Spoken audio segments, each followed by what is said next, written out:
Well, that's a good start. Okay. Coachy, text me and I will resend it to you, but I remember. Joe, since I see your camera on and you're the first one I saw, can you hear us out there? All right, you can hear us? Yes. Thank you. Thank you, Nikki. Now, Nikki, you give us a yes. Can you talk? Say hello. Hello. Yes. Oh, hold on. Nope. See, we're not quite where we want to be. Check, check, Da, da, da, da. check, check. Hello. Again. Somebody say hello. Hello, hello. Check, check. Oh, I hear Lee. There he is. All right. Good. Cool. We should be up and running. Do you even want that back camera?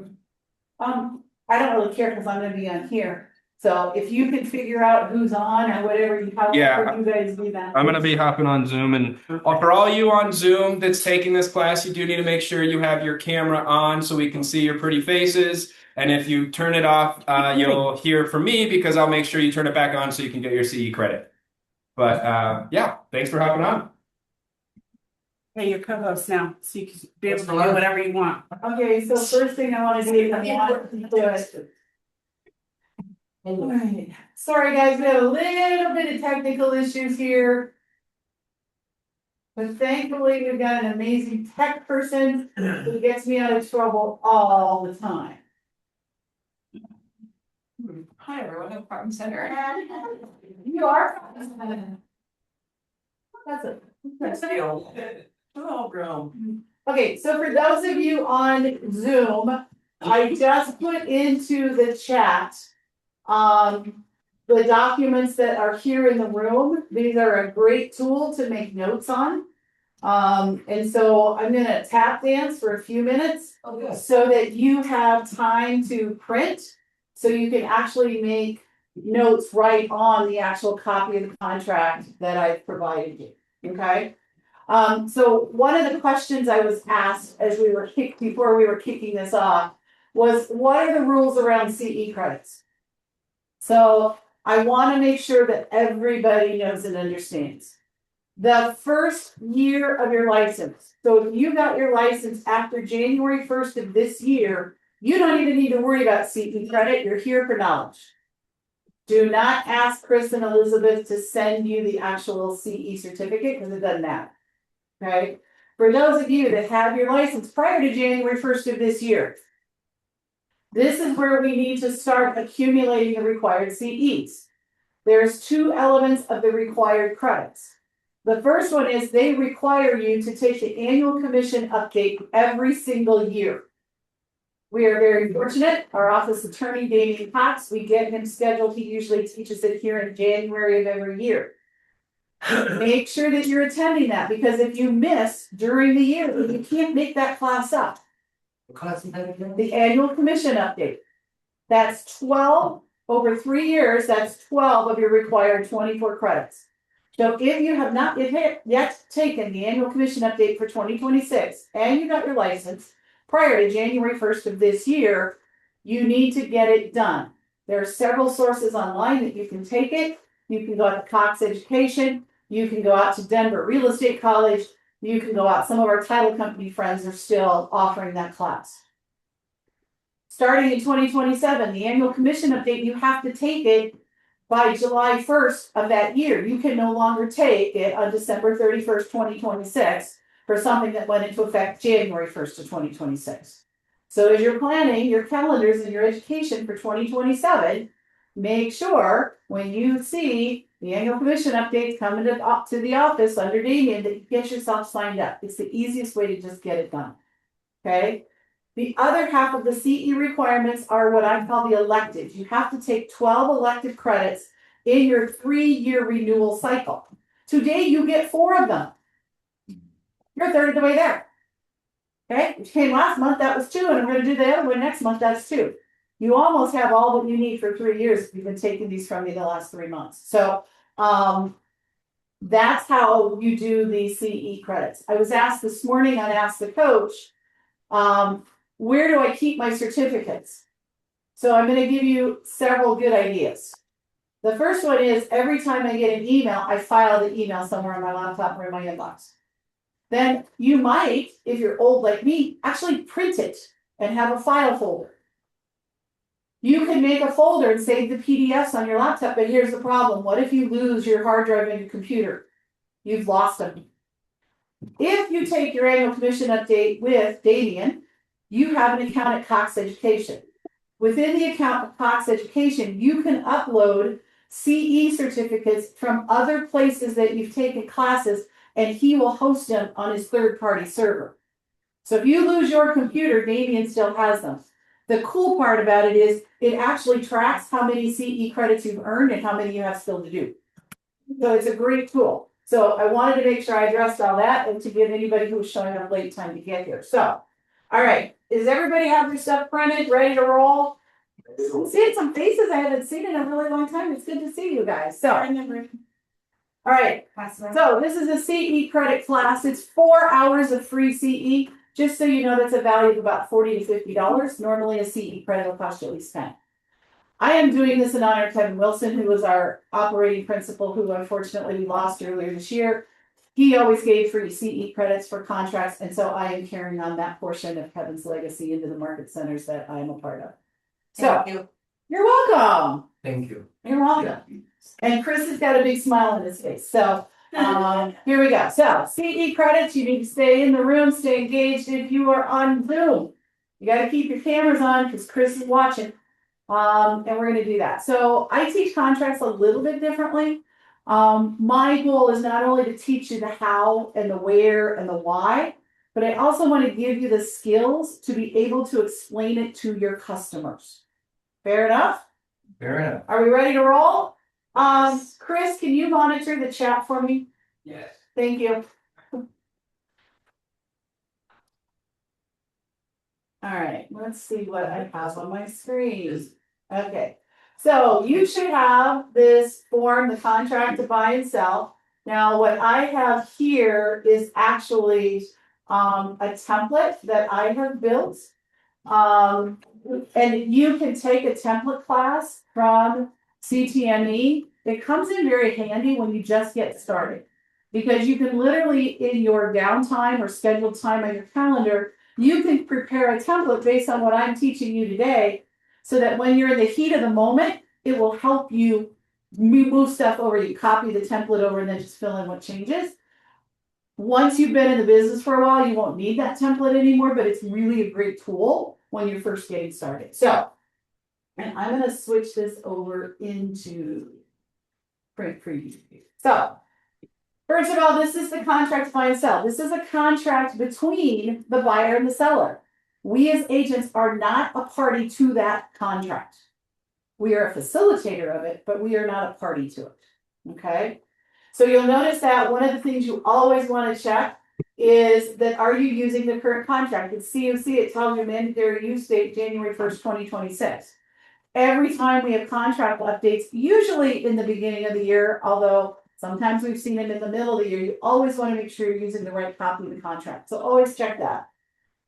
Also, for those of you that are newer, have not yet signed up for CTME. When you sign up for CTME, please make sure that it says that your brokerage is Keller Williams Avenues Realty Common LLC. That is super important. If you write KW, then they don't know which Keller Williams office to assign you to. If you write K-Waves, that is not our legal name of our brokerage. So when you sign up, you're going to say your brokerage name is Keller Williams Avenues Realty, LLC.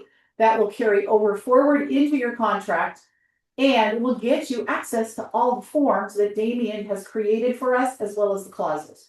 So I've seen a lot of crazy things, and so I just like to call that out. All right, so here we go. Contract to buy and sell, as all of our contracts state, and what I say to my client, if there's anything in this contract that you do not understand, please, before you sign it, seek legal and tax counsel. And that's right there at the very top in bold, and it says it again in the contract. Make sure you're using the contract to buy and sell residential. There are different forms for commercial and mobile homes. So they all have similar elements, but they're not all identical. So make sure you're using the right contract. The date, this is the date you're filling it out. Okay. The buyer, what is the buyer's name? Okay. This will pull from your exclusive right to buy in that you already have in CTME. It will pull that over. You want to make sure as a best practice that your names match what they put on the application if they're doing a loan, so that you got the names right. The second half of 2.1 is how are they going to take title? Do not ever assume anything in this category. Okay? If there's more than one party to the contract, your choice is joint tenants or tenants in common. The difference is all about survivorship. Okay? In joint tenants, all parties have equal interest in the property. And if one of them should pass away, the home then is 100% by the remaining parties. Okay? If it's tenants in common, they will determine what percent each individual party to it owns. And if someone passes away, their portion goes in through their estate and through the probate process. So, example, currently, right now, under contract, I have a buyer. Mom, dad, daughter. Okay? The house is for mom and dad. They're bringing the cash. But they don't have enough cash, so daughter's getting the financing. We did tenants in common because she wants to make sure her portion, if something happens to her, goes to her husband and children, not to the parents. Make sense? Same way the parents want their portion, if they were both pass away, not to just default to the daughter, but to the rest of the siblings as well. So we had to do tenants in common. So you always want to ask, even if you think they're married. What if it's severity? The next comment I was going to make is if you have a single entity meaning one individual human, or a trust, or an LLC or a corporation, then that is you check the other box, and that would be in severalty. Okay? So if I'm buying a house, it's in severalty, because I'm doing it as an individual. Okay? If Stacy and Ben are buying a property under one of their LLCs, it's in severalty. Okay? If she's buying it with her husband, it's either joint tenants or tenants in common. Got it? Big one. Okay. Section 2.2 states that this contract is not assignable unless otherwise specified in additional provisions. Okay, a lot of times you will see companies that will buy a property and then they want to assign it to somebody. The wholesalers love to do this. Okay, it's not assignable to another party without an additional provision being added to it or in a clause. Okay. Section 2.3, this is where the seller's name goes. Obviously, in my template, I didn't have a focused seller name. So, you again, if you're using the sync capabilities within CTME, you can sync to the listing agreement and pull it over so it matches what the listing agent has. Okay, so the seller's name go there. That seller's name should mirror how the name is officially on the most recent transfer deed. Transfer. Okay. We hope that the listing agent did it right. Okay.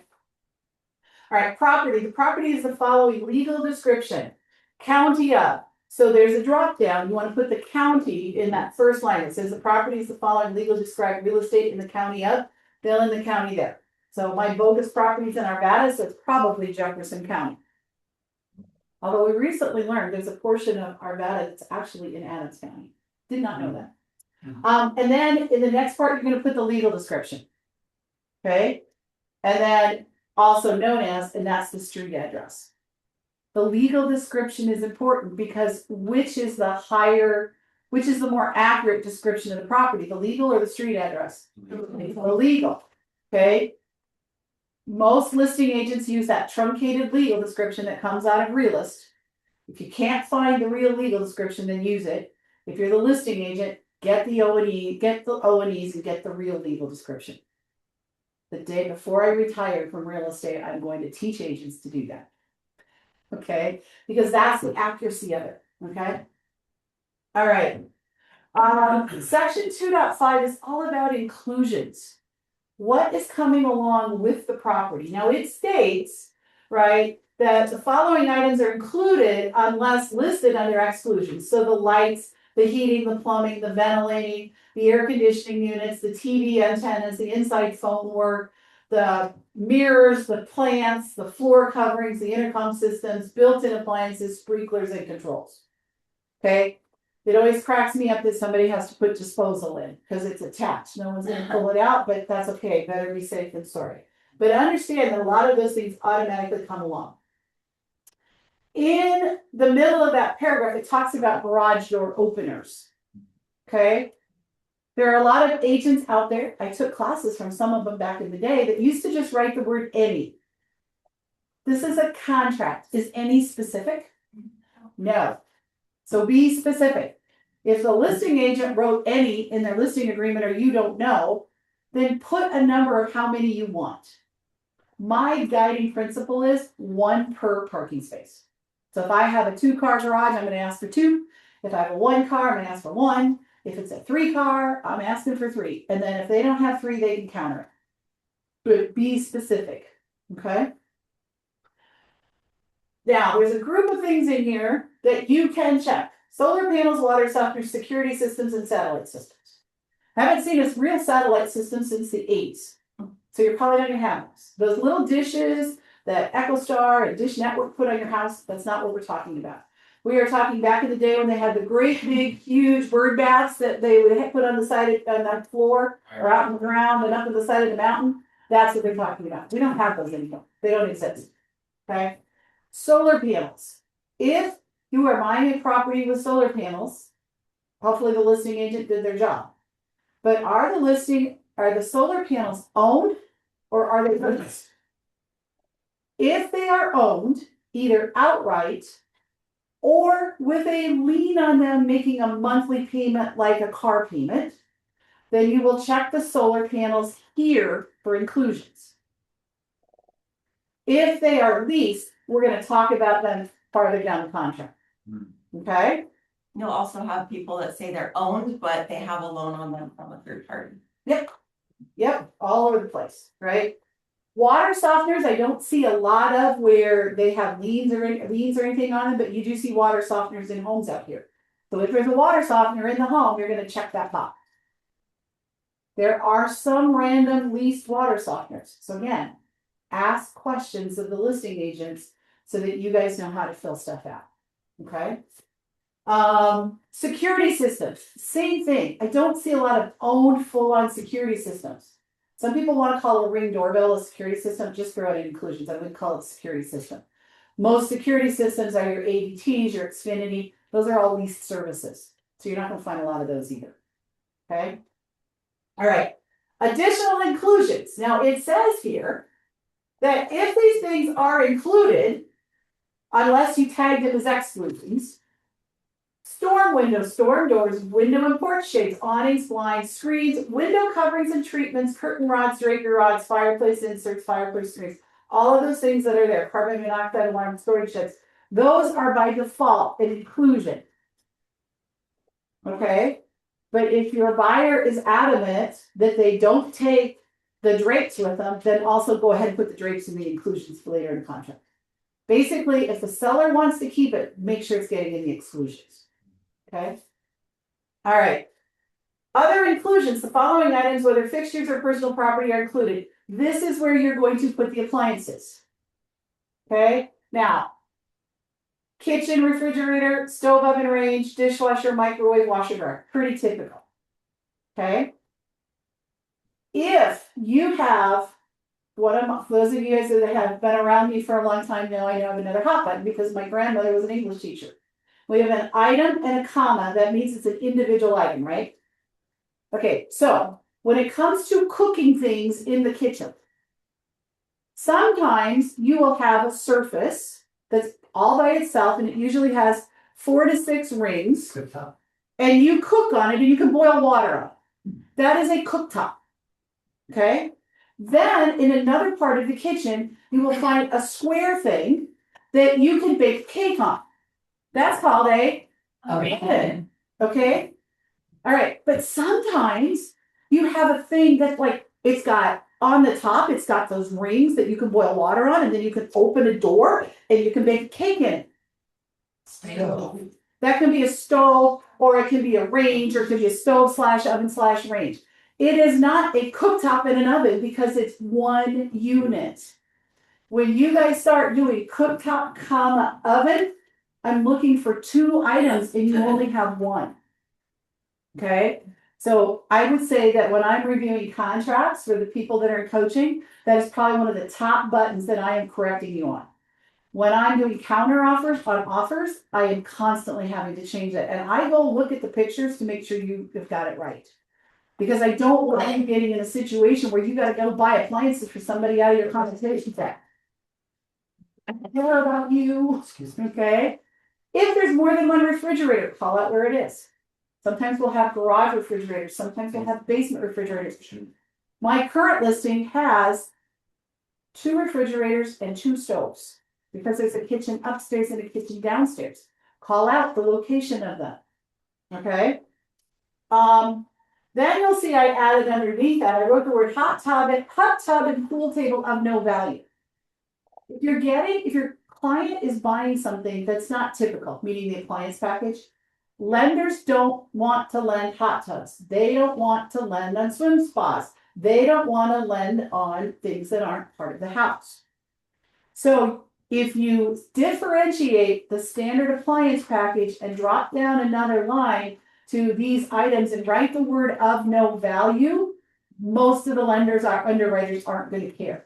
But if you throw that hot tub and pool table up into that top line, they're going to ask you to take it out of the contract and create that separate personal property sale disclosure. And that's just going to create a nightmare none of you want. So this is the way to be able to those small incremental things. Now, if your buyer is buying a snowplow or a Porsche or something else, then you got to go to the personal property document. Okay? Questions on that? Are we good, Zoom?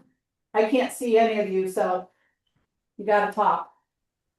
I had a question on if they had a solar panel and they still have a loan on it, but then I see the line below, so it kind of answered my question already.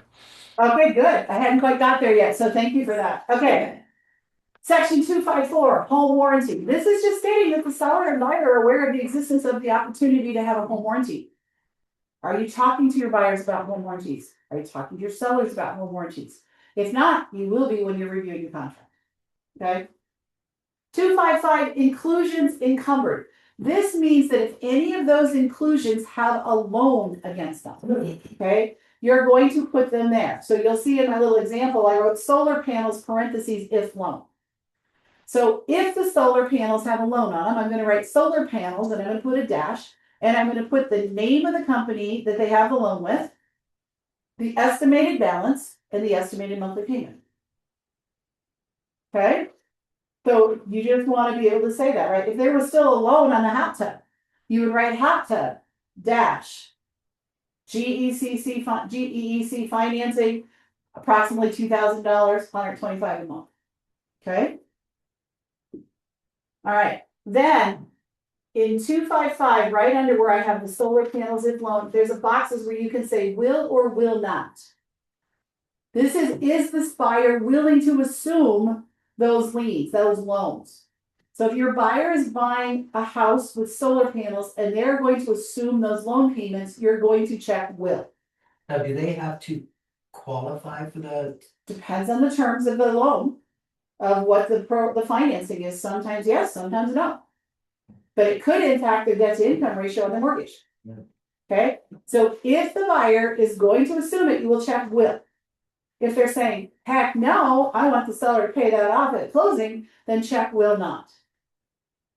If you think you are buying a property that does not have solar panels on it, I would still check the will not box, just in case, surprise, there was a panel on the back corner and they didn't disclose it to you, or you didn't see it. So I always check will not, even if there's nothing there, to protect my buyer. All right. Personal property conveyance is just saying that it's going to be conveyed via a bill of sale. Parking facilities. Okay. What is the parking facility? Is it a 2-car attached garage? Is it a 2-car detached garage? Is it a 1-car carport? Is there none? If there is none, write none. This is not driveway. This is not off street. Get that crap off of your contract. This is dedicated specific parking. Sometimes when you're selling out, over at Heather Gardens, or Windsor Gardens, they have the underground parking. So there you would have deeded space, 1A in the underground parking, you would put that. Okay? Make sure you know the difference. I could tell you guys a really funny story. Go ahead. Carport meaning cover, but no garage door. Exactly. You want to know, here's something funny about carports and garages. So my house, my listing that I have that I've been referring to as the collector house, with carport attached to it. The feedback that we got from one of the buyer's agents that showed the house was, buyer was looking for something a little more turnkey, and they were really disappointed there wasn't a garage door. On a carport? Yes, That's what I said. yes, Chris. I just have another question. So, Go ahead.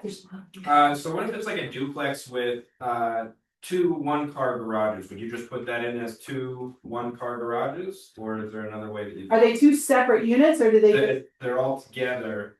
It's two separate units, but they're attached. And am I buying both sides? Yes. So I'm buying both sides of the duplex, and the duplex, each side has one attached garage for it. Correct. Okay, I would probably do two one car attached garages. Perfect. Okay. Because you could split that duplex into two separate legal descriptions. And if you did that, then one garage would go with one and the other garage would go with the other one, right? Okay. Now there are also condos out there that were built in the late 70s where you share a 2-car space. Uh-huh. My friend had one of those. Yeah, I lived in one when we rented for a while. So yeah. So just be sure and share it. Okay. The second half of 257 is, what are the other following storage facilities? So if there's a storage shed in the backyard, tag it. If there's a greenhouse, throw it here, right? Any other structures that are like that, I would put here. Okay? All right, 258. This is talking about items that are leased within the property. Most common is going to be our friends, the solar panels. Okay?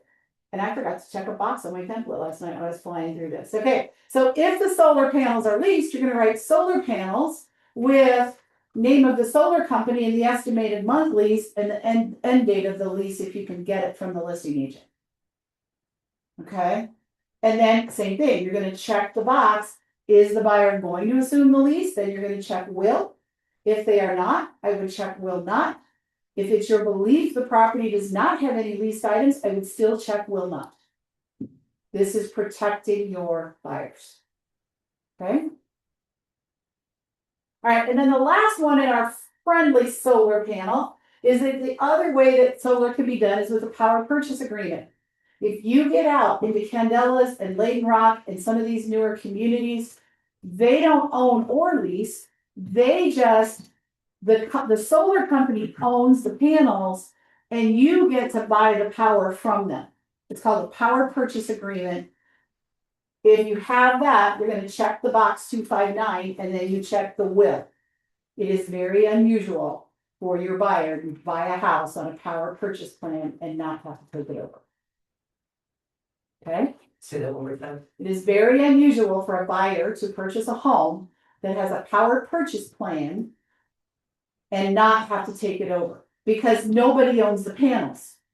The seller doesn't own the panels, the buyer's not getting the panels, they're owned by the solar company. So the only way you get out of it is to get the solar company to take them off. Okay? It's basically the solar companies are putting the panels on your property and then they're generating power that they're selling back to Excel. So you make a payment to have for the luxury of being able to offset your power bill with that. Okay? So everyone who buys homes like that takes it over. Takes over this, yeah. I mean, I've heard you can force the sellers to pay them off, but our experience out in Candelas, and we do a lot in Candelas, is it's impossible. And just have it removed. I wish it was that easy. Here's the reality. You're paying for power, whether you pay for it directly with Excel or you pay a payment to the solar company and then either have no Excel bill or a reduced Excel bill, it really balances out the same. Yeah. So I'm not sure it matters.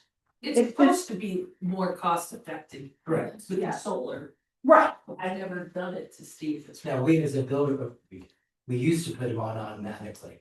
right, and those were probably power purchase agreements, They were. yep, so, And they had to come with the whole, no matter what, we had to. Right. thank you, Lennar. I was wondering like who has those and how they. It's something so. Wherever you got your homes. Especially in Colorado. Makes Yep. sense. All right, I'm seeing a bunch of chat questions, Chris. Okay. Exclusions, the following items are excluded, seller's personal property and staging items. And let me say this, that doesn't mean just because the seller wants to include an item. If you walk in, and let's say that the washer and dryer that are there are just rubbish.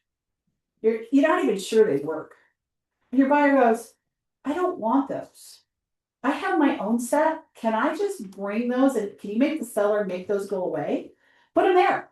Put the exclusions in the washer and dryer and make the seller make them take away.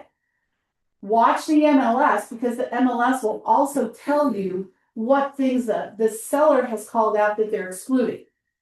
So one of the houses that I wrote on this week, they had this really cool, heavy coat hanger, coat rack that was on the wall. And my buyer kind of wanted it. And the seller said, you can't have it. And we came to terms. So in the exclusions, it says the seller's taken that coat rack. And then down in additional provisions, it says he's patching the walls. Okay. So if there's things your buyer doesn't want, it doesn't mean you can't ask for them to be removed, even if the seller has indicated they want to leave them. Make sense? Because it costs money to get rid of that stuff. Right. Okay. And to repair and. All right. Okay, we're gonna keep going. All right, water and well rights. Water rights, you're probably gonna find most of this if you get outside of the city. Okay, here's what I'm gonna say about it. If you get into water rights, instead of me going deep diving into that, call Bob, call Margaret, and let us help you. Okay. Now there is areas in Metro where sometimes the water rights are what they call ditch rights. Okay, and those ditch rights mean that the owner of the property has access to pull a certain amount of water out of the ditch for irrigation. Usually the listing agent will know about it and you'll know. But if you're in Wheat Ridge, if you're in Edgewater, or you're in some of old Arvada, and you see that it's close to water, ask the question. Okay. Also, if the water company happens to be Consolidated Water is water stock. With every home transfer, there's 5 shares of Consolidated Water stock. So you would check that box and take it over. So if you're working in those areas, you want to be asking questions. Like if I'm writing in Wheat Ridge, the first question I'm going to ask to the listing agent is Consolidated the water company? And if so, are there stocks coming with it? Okay. Margaret, quick question about NAs. If we just leave it blank, does the contract automatically put NA in? So that is a setting in CTME. So you can choose that for every field you don't fill out, it will automatically do an NA on it. I turned that off for myself because I think it makes the contract look dirty and messy. If I feel the need to put an NA in a certain field, I will, but if there's nothing there, there's nothing there. And where it looks the ugliest is in dates and deadlines. Drives me crazy. Okay. Okay, dates and deadlines. So this is very important because in the state of Colorado, deadlines are deadlines. They are not suggestions, like in Ohio. No. We learned that the hard way. Okay. So in some states, the deadlines aren't true deadlines. But here's the reality. If you miss a deadline, you could be putting your client's financial interest at risk. Okay. So I'm going to start with the very first line in the dates and deadlines column is time of day deadline. Nobody wants to be negotiating contracts at 11:45 p.m. True? Okay. So the reason this came around was a lot of agents wanted to make it earlier in the day so that way they didn't have to worry about somebody doing something at 11:59 at night. Okay. Here's my advice, but don't make it too early in the day. Don't make it 6 o'clock. Don't make it 7 o'clock. 7 o'clock, you're starting to be okay. Because here's what's happening. What if you have a client who's a doctor? And they're in the middle, and they're in the emergency room. And you've made the deadline 5 o'clock. Can you get to them? No. Right? Not everybody can be done at 5 o'clock. What if you have an agent on the other side, or you yourself are a dual career agent? And you don't get done working until 5 o'clock. If you have a 5 o'clock deadline, could you miss it? True story. Agent I coached, I still coach today, put a 7 o'clock deadline in as a buyer's agent. Gets home from work, talks to his client, types up the inspection objection, gets it signed, sends it over at 7:12. What do you think the listing agent said? You missed it. It is exactly what they said. Don't know why you're sending this to me. You didn't make the deadline. You don't have any right to object anymore. So now what happens? So the agent said to me, well, now what do we do, Margaret? And I said, well, the good news is for you, these items on the inspection report that you wanted addressed are pretty small dollars. So I guess you're taking care of it for them. Ouch. Dang. Tough lesson. The good news was there were 2 listing agents. The nice one, like Stacy, and the one who's a stickler for details, like me. Stacy called him up the next morning and said, look, I see you're really close. These are no big deal. Let me talk to my seller. And the seller did it right. But this is why it's important, you guys. It wasn't really, it was, no. But it's easy for me to use us as an example, right? So my point is, if you're gonna put a time of day deadline that doesn't default to the contract 11:59, make sure you've made it late enough that you're not gonna get yourself in trouble, right? I don't put it in mine. I'm gonna tell you that right now. I do not put it in. I let the contract 11:59 manage it, and I manage my business so I get stuff done on time and early. Okay, but don't back yourself into a corner. Okay, all right. So now, questions? One thing about that. Yes, please. Make sure I would do, if you're gonna put a specific time, put Mountain Standard Time. Even if, like, I had one that, the property was in Colorado, but the owner of the property was back east, and I didn't even know that until later. So Mountain Standard Time, so there it goes on the same page. And it does state that in the contract, but it doesn't hurt to be more specific. Okay? All right. So, all right. Before I walk into this theory behind dates and deadlines, do I have anything in the chat, Chris, that I need to address? Nothing yet. Okay. I just saw Magic 3, so I wanted to make sure. I did mention that solar is not cheaper unless you have the battery for it too. Oh, there we go. See, I don't know anything about solar. I know now how to handle Not cheaper it. unless you have the battery. Yeah, I don't know what that is. And I don't think that's in every county. I have That's not solar and I don't have the battery. And I just will say, my experience is my bills go down by 40%. So, I mean, I don't know. I can't, That's the I don't difference. know if I had a battery, would it be better? Batteries are very expensive, so What's the price of the battery roughly? I'm hearing like between 3,000 and 7,000, but that's a long payout. There we That go. is. All right, so let's keep going. Okay, so I have provided to you, this is a chart that First American Title. If you guys are always asking me how to find Megan Aller, you see her contact information is in the lower left-hand corner.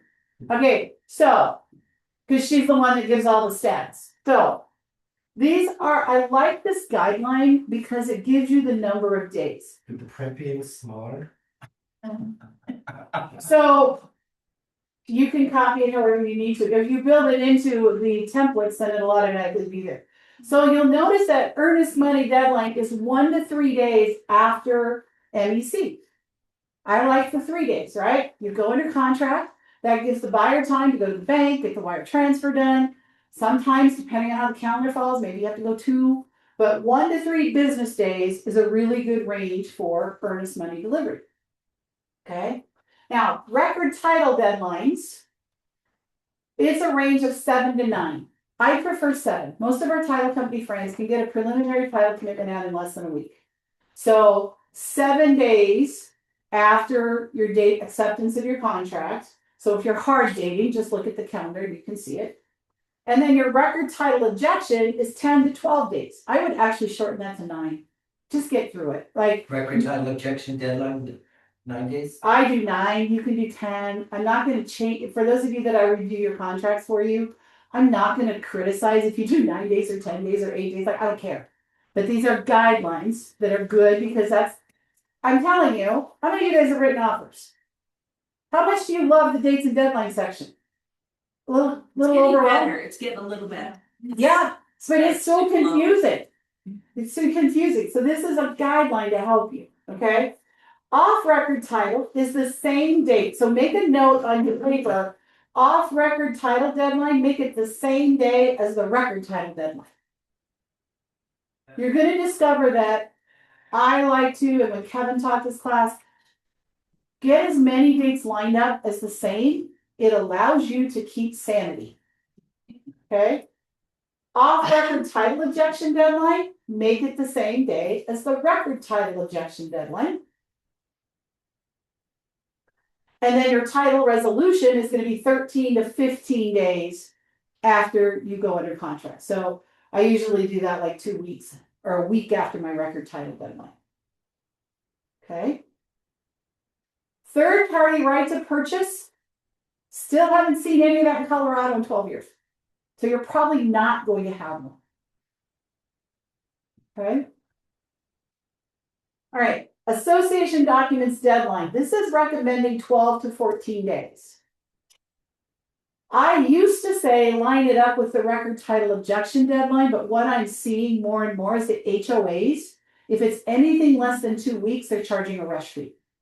So I would probably line up my association documents deadline now with the title resolution deadline. Before I would have told you to do it on the objection deadline, but I'm going to change that because I'm seeing a trend. And there's no reason for our sellers to pay rush fees. Now, if you're doing a 2-week cash close, you're going to have to adjust all of this. But for your standard 30-day close, use these timelines. So wait, is that 15 days then for association docs? I would go 14 days because any more 2 weeks. So line it up with your title resolution deadline, whatever that is. Which is 13 to 15 days. Yeah, so if you do that 14, and you do the association 14, they're all lined up. All right.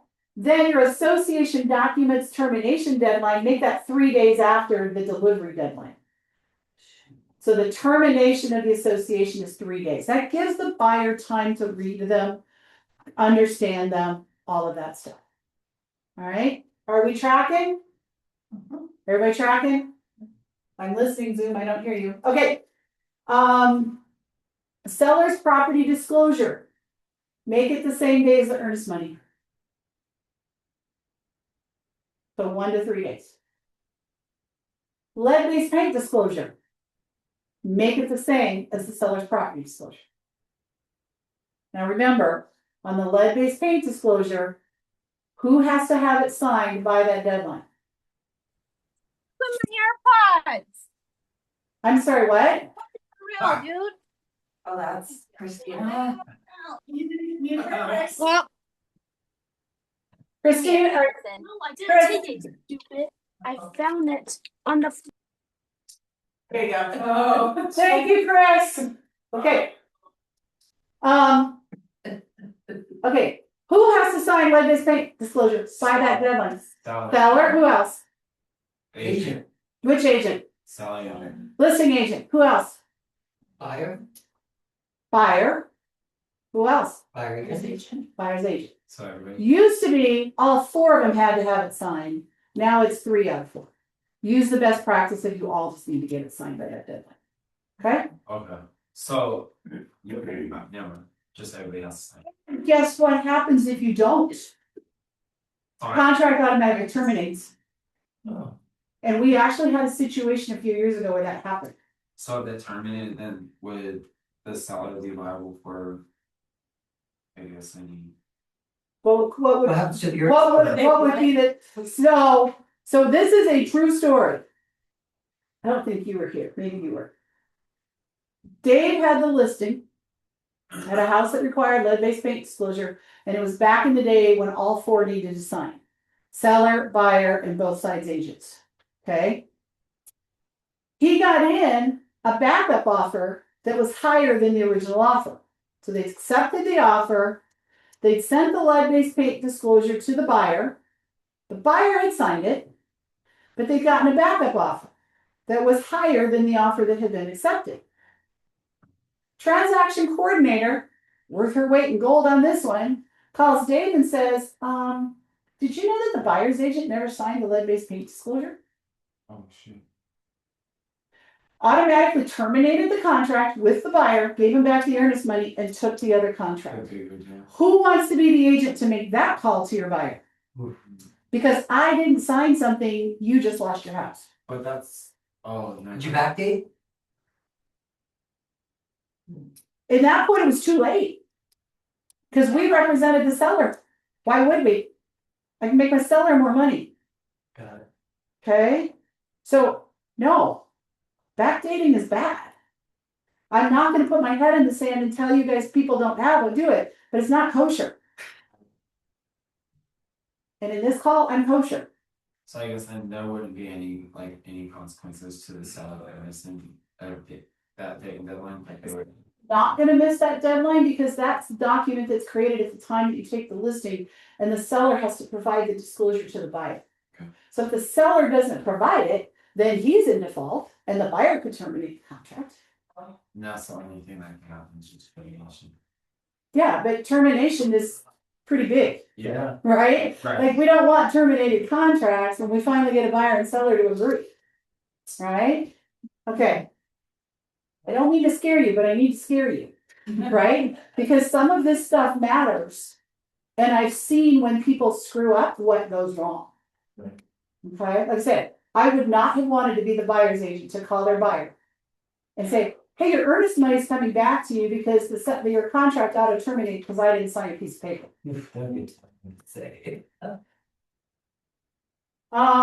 Okay, loan and credit, new loan application deadline. 1 to 3 days, make it 1 day after acceptance deadline. Maybe 2 if you think you're gonna get the calendars right now. Now, what someone's going to say to me is, but Margaret, they're already pre-approved. Why do I need to do this? They've already filled out an application online. How many of you are thinking that? Mhm. Tell the truth. Thank you. To really have a true application, you still have to have one more thing, and that's the address of the property. So the contract has to be sent to the lender. So that's what that's doing. Oh. If you want to write the word completed in there, I'm not gonna reprimand you for it, but technically you should have a day in there to get the contract to the lender. Okay. Now obviously, if you have a cash deal, you're not gonna have this section. All right. New loan terms deadline. This is the date in which the buyer can terminate if they're not happy with the interest rates or whatever the terms of the contract are. 7 to 10 days, honestly, I would make it 7. So line it up with the same day as your record title deadline. As your record title. Deadline, yeah. Hold on here.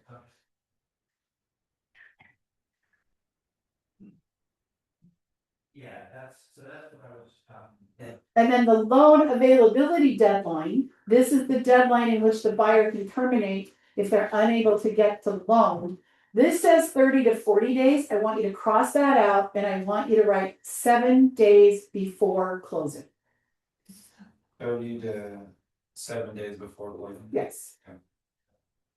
Now, if you're doing a super tight turnaround and it's a 21-day close with a holiday in the middle of it, you might have to tighten that down to 5, but 7 is where I want you to start. So what I'm giving you guys are the deadlines, assuming a 30-day close, right? If you're going a little bit longer, if you're going a little bit shorter, you guys are going to have to start adjusting. And I'm more than happy to help you. All right.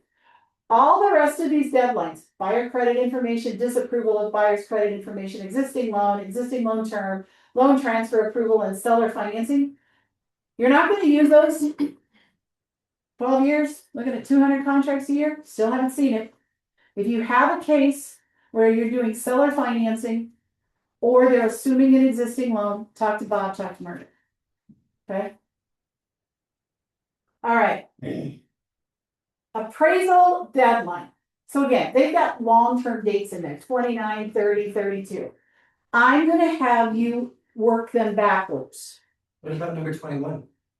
That's what she's. I just said that doesn't apply. Seller or private financing deadline, we don't have that.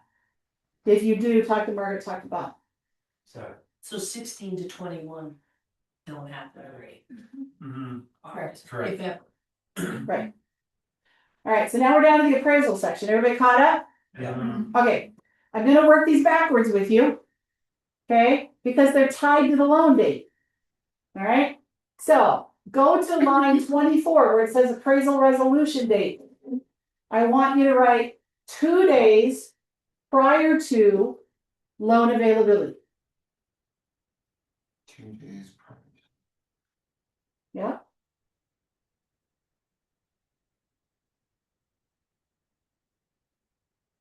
You with me? Yeah. All right, appraisal objection deadline, the middle one. 2 days prior to appraisal resolution.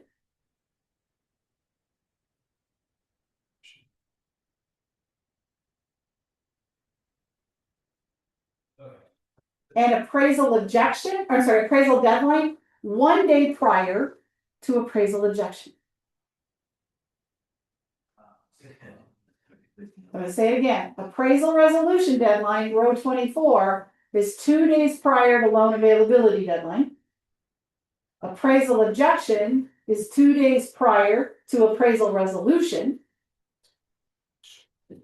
An appraisal deadline is 1 day prior to appraisal objection. Did you change that? I Yeah. know my old notes say 2. Did you change it to 1? Well, it can go either way. Damien used to say 2, this says 1, I don't care. 1 day, 2 day, Okay. yeah. Okay, y'all with me? Yeah. Okay, now this next one gets easy. ILC or survey, line them up identical to the appraisal. All of them? Yep, so your ILC deadline is the same as your appraisal deadline. Your ILC objection deadline is the same as your appraisal objection deadline. And your ILC resolution deadline is the same as your appraisal resolution deadline. Yes. So line them up to the appraisal. Yeah, yeah. So the appraisals and the ILC dates all are the same. Boom, boom, boom, boom, boom, boom.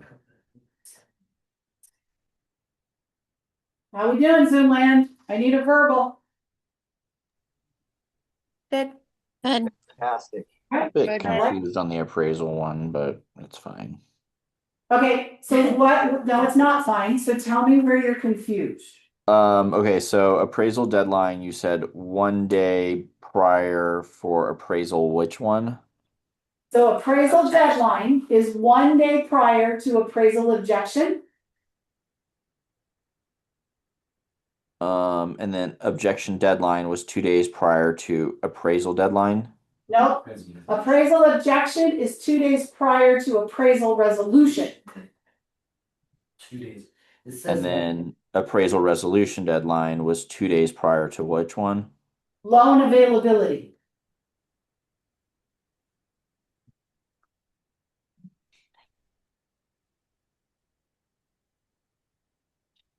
So if you're low, and I'm gonna make up dates, I don't know if these are Saturdays or Sundays or Fridays, so you guys just stay with me. So my closing date is the 30th. Okay, so yes, my closing date is the 30th. Okay, my loan availability is gonna be 7 days prior to closing, right? Okay, so that would make my loan availability deadline the 23rd. With me?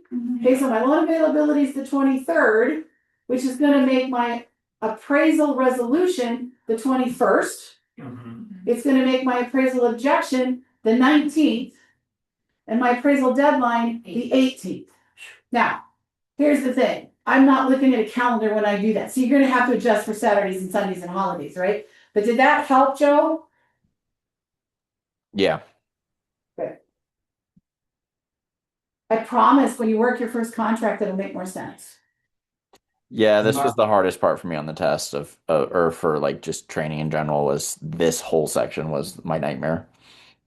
Well, I'm gonna tell you is that, and this is true, I struggled with dates and deadlines until I became a coach and had to review 200 contracts a year. I got really good at it. Now, I was a very smart agent before I was a coach, and I went to a class where they taught me how to put a template into CTME, where then it would automatically put my dates and deadlines in, and then I just had to tweak them. So you're not alone, my friend. Yep, Is that's why- why I'm here today is because of this specific problem. Because I knew that this is where I was weak. Well, let's put it this way. I'm looking at who's in the room and who's on Zoom. There's some pretty experienced agents in here who are going, they're not here just for the CE credits because they're actually taking notes. So it's a constant learning curve. All right. Water rights and mineral rights deadlines. If you have these, talk to Bob, talk to Margaret. Because the reality is, in both cases, we probably are going to need some attorney help. Okay? Inspection termination and inspection objection. I am going to shout this from the rooftop. Inspection of termination and inspection objection are the same day. Usually, now this says 14 to 18 days. Our current market conditions, there's no reason a buyer can't get their inspections in 10. So I make mine 10 days. Okay? Now, that being said, if you're playing in mountain properties, or maybe you're buying land, and you got to do well tests, and you got to do perk tests, and you got to do soils tests, those are going to go longer. Right. But for your typical Denver Metro buying of a consumer suburban house, 10 days should be more than enough time. Okay? Your inspection resolution is going to be, I like to do 3 to 4 days after my inspection objection. I see a lot of agents try and do it the next day. After what? Your inspection resolution is 3 to 4 days after the objection. Inspection resolution is 3 to 4 days after inspection objection deadline. Inspection objection and inspection termination are the same day. Okay? The reason you want to give you some time on the resolution. Karen, on your last transaction, how excited was your seller when they got the original inspection to do anything? Not very excited. Not very excited. She needed some time to wrap her head around my house isn't perfect. Right? The other thing is, it's not just that. But if let's say the inspector finds something major, like mushrooms growing underneath the washer because there's a water leak.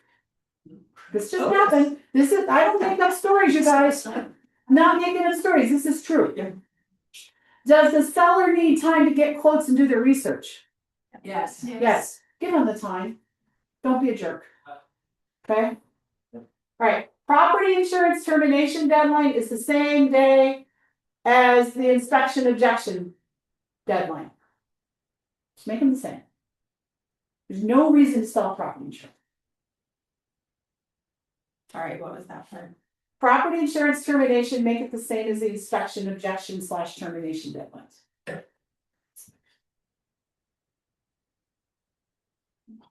Due diligence documents. We're going to talk when we get into the meat of the contract what all these different things mean. So, due diligence documents. Okay, you ready for this one? Yeah. Due diligence delivery deadline 1 day prior to inspection objection.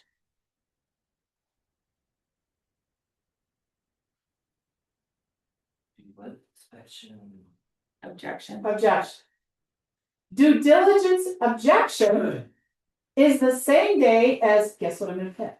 The inspection objection. So your due diligence objection is the same day as the inspection objection. Now don't be shocked. Your due diligence resolution is the same day as the inspection resolution. Quick comment then. Why isn't that written in there? Why does it say 14 to 18 days? Because this is a title company giving you a guide. I'm giving you some best practices, but if you want to use their guide, go for it. You'll notice that a lot of them are very similar. And here's the best practice and why. If you've got multiple contracts going, do you want to be checking deadlines every single day on multiple contracts? No, keep it simple. And here's the thing, if you're the listing agent and they're gonna bail because of property insurance or inspection or due diligence or any of this, don't you just want to know and get back on the market? True. If you stall out property insurance and all of a sudden they have buyer's remorse, because the problem with property insurance termination is it's in their subjective opinion. If in the buyer's subjective opinion that they're not happy with the property insurance that they can get on that property, they can terminate. So the more time you give them, the more time they have for what? Buyer's remorse, right? Now, granted, you're normally putting in these deadlines as a buyer's agent, but just get it done, right? Your buyers are very reactionary to you the first 10 days. After that, now they're packing and they're getting excited and all of that stuff. So get the crap done. Okay. But if you want to follow this guideline exactly the way it's written, feel free. Okay. I'm kind of twisting it up so just give you some best practices. All right. Conditional sale deadline, same day as closing. So if you're selling a property where they have to, or buying a property where they have to sell to buy, make this conditional sale deadline the same day as the closing date on this property. Lead-based paint termination, 14 days. So they keep changing the rules. It's technically 10 days after the lead-based paint disclosure. So, yeah. So lead-based paint termination, 10 days after the lead-based paint that, or you can still 14 and done that. Okay. Closing date, that's your closing date. The day of closing. Possession date. If it's the same day as closing, just make it the same day as the closing date.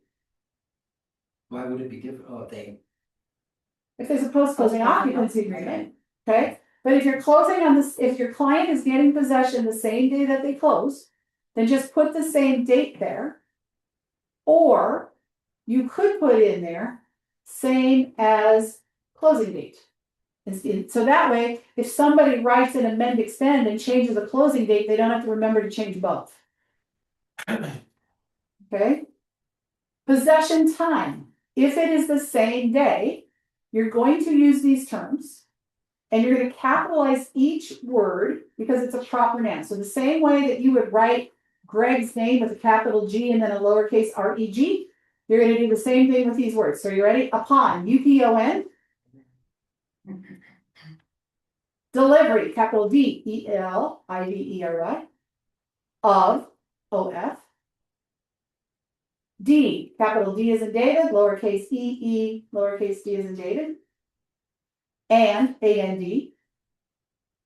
And then good, capital G, O-O-D. And then funds with a capital F, lowercase U-N-D as in David, S. and that goes where again?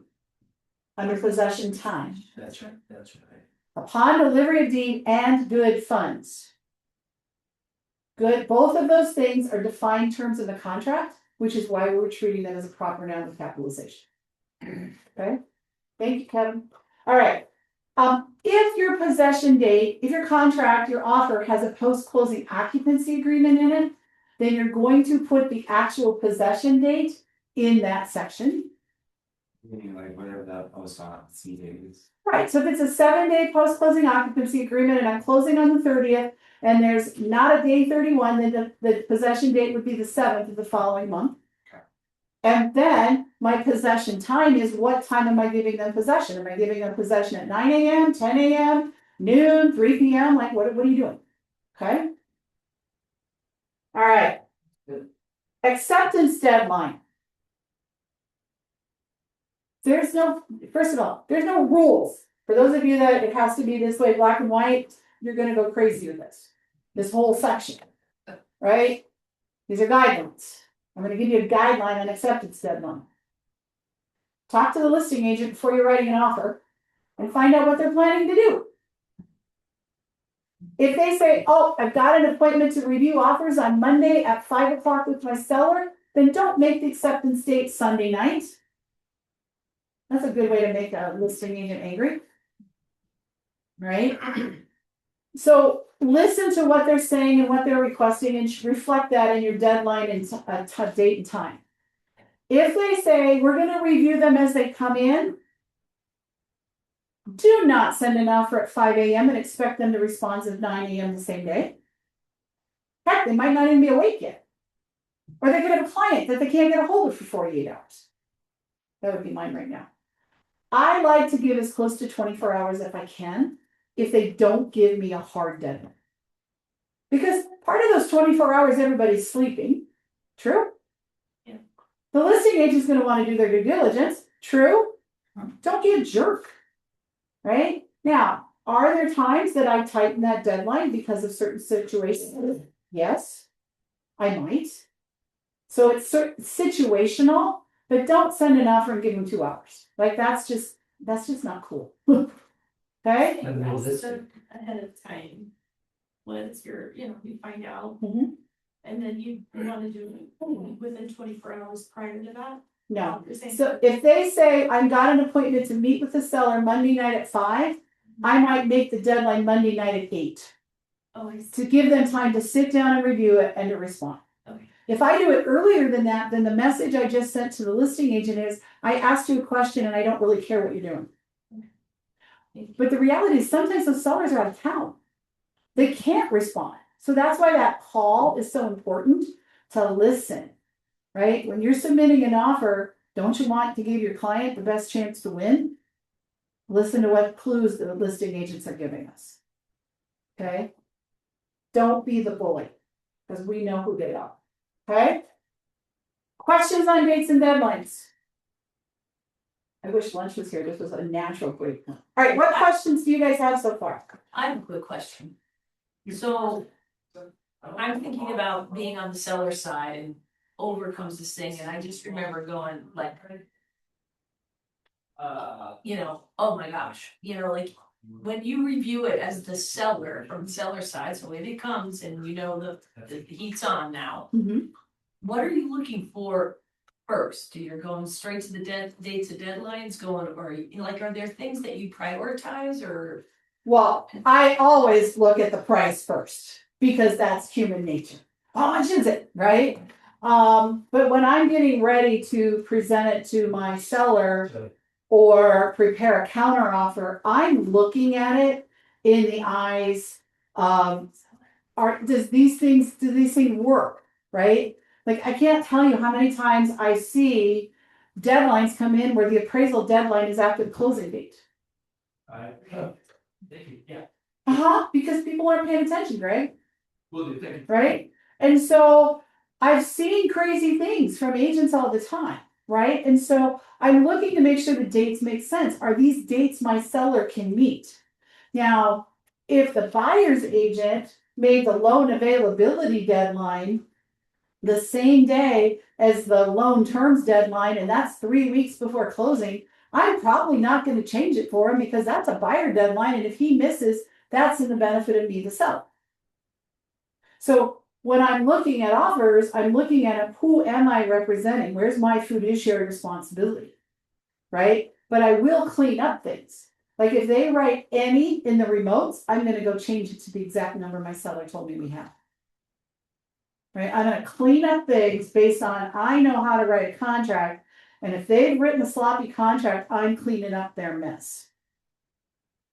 And I think looking at, like, if you call the listing agent, and they told you those specific things, making like, or you're asking as the seller. If Like selling that agent seller knows. suddenly like, Yeah, because I'm thinking, okay, one is hard enough, but what if I got 3 at the same time? I'd be like, Chunk them down I think and looking use the at, multiple offer worksheet. and looking at what your seller's important points are, what your seller wants. So if they're wanting a post-closing occupancy and they don't have that, or they want, looking at those things.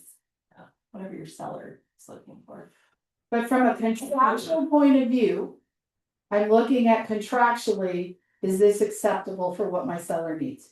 And I'm also looking for discrepancies. Like when we get down into the section of the contract where it says, do they or do they not have the funds readily available to verify? And they say does not, and there's no conditional sale deadline, I'm gonna ask, well, how come, if they don't have the money, how are they coming up with it? Right? So, and then if they say they do have the money and there's a conditional sale, and they're like, then why do you need the conditional sale? So it's understanding, which is why these classes are so important, understanding all the different elements of the contract beyond just the dates and deadlines section, which is what we're gonna dive into here. And so understanding when to ask questions because it doesn't make sense. Okay, do we have a question? We have a hand raised down. Okay, Zoom hand, tell me what you want. Hey Margaret, so in the like for the example that you just said, like if they wrote any for remotes and you wanted to correct that, would you be actually countering them with your corrections, or would you just accept the contract as it is and do an amend later? How would you handle that specific instance? I would counter it. Well, let me say this. If that's the only thing I have to fix is how many remotes, I want to get this sucker under contract and I'm going to sign it. Because at some point from under contract to closing, there's going to be an amend somewhere and I'll fix it there. But if there's multiple things that need repaired, then I'm going to just grab them all in a counter. Now, if it is such a hot mess, and some of you, I have told you to do this when you've gotten offers, is I'll say, send this list back to the buyer's agent, tell him to fix it and resubmit it. Because it's too much for a counter, right? So it's really situational to answer your question, but if the remotes is the only thing I have to fix, I'll sign it and fix it later. I hope that answered the question. Yes, thank you. In my standard, it depends. All right. Any other things? Speak up, Zoom. Can we take a quick potty break? They're bringing lunch in 15 minutes. Okay. Can you hang? Yep. Okay. No? Okay. All right. Please note, if FHA or VA loan boxes are checked, the appraisal deadlines do not apply to FHA and VA loans. So, if you have an FHA account, FHA borrower, you don't even have to fill in the appraisal deadlines. Because the appraisers aren't held hostage to those deadlines. That being said, I still put them in there to light a fire under the lender. Okay? So FHA, It's right there above section 3.2. It says it right there. Line 123 and 124. Oh, yeah, I'm on the CTM version. I'm like, huh? Okay. Section 3.2 talks about if any deadline is left blank or completed with NA or the word deleted, it does not apply. So the question early about blank versus NA is spelled out right there. That section also defines the term MEC, which is mutual execution of this contract, which means the date that both the buyer and the seller sign. That is what MEC stands for. And if there's a counter proposal, it's that date. Well, so there's no mutual execution of contract till the counter is signed by both parties. Right, okay, Because both parties don't sign the original contract if you have a counter, usually. yeah, okay. Although we did just have that happen. and then what do you do? An amend? Yeah, so a couple of things. One, I was on the buy side. And so I called the listing agent who I know very well. And I said, hey, did you know that your seller just signed both the counter and the original offer? And that listing agent had some very colorful words. And I said, the good news for you is there wasn't a price change. The only thing the counter changed was just some little ticky-tacky things that just didn't matter. But here's the thing. Had the seller signed it and the counter was at a higher price, what do you think I would have fought for? The lower price on the original offer. Right. Right? And so when that happens in this case, we can do an amend. And again, can an amend happen anywhere in the contract? Yes. If there were some major things, I would have done the amend immediately to state that the seller signed the original offer in error and that the terms in the counter offer will prevail, whatever in there. Like I would find all the legalese to do that. I would do that. Or I would just quickly do an amendment that totally lines them back all up because the amendment will trump whatever in the counter and the original offer.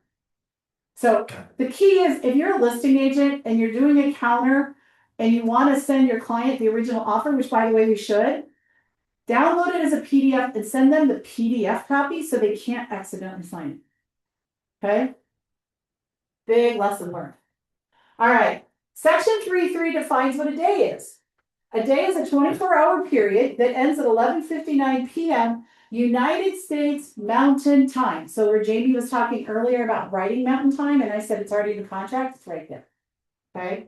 However, if your time of day deadline has been specified above, then it talks about certain deadlines where the time of day rules. There are other deadlines that it's still 11:59. That's primarily around the title stuff because the title companies came back to the commission and said, when these agents are writing 5 p.m. deadlines, sometimes we can't get it out till 7 o'clock that night. So they did some exceptions on that. It does talk in 332 about how you compute a period of days if you're doing MEC.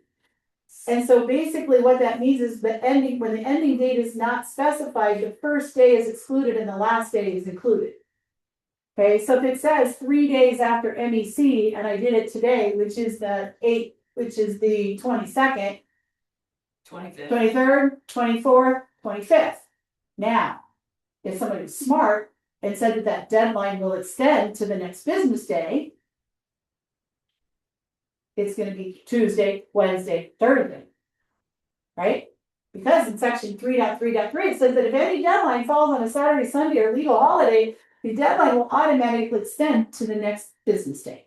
So if you had a contract that got executed today, which is the 22nd, and it was an MEC contract, and it said the deadlines will move forward, right? Saturday, Sunday, Monday don't count, so it's got to be Tuesday, Wednesday, Thursday. So the deadline becomes Thursday. Think about it. If you sign the contract today and you say will not, what title company is going to be open on Monday to accept the earnest money? So it doesn't just move it to Tuesday, it's actually a full 3 days. The deadline would move to Tuesday if you check the will not box. Yes. So you are correct. Here's the thing. Use hard dates.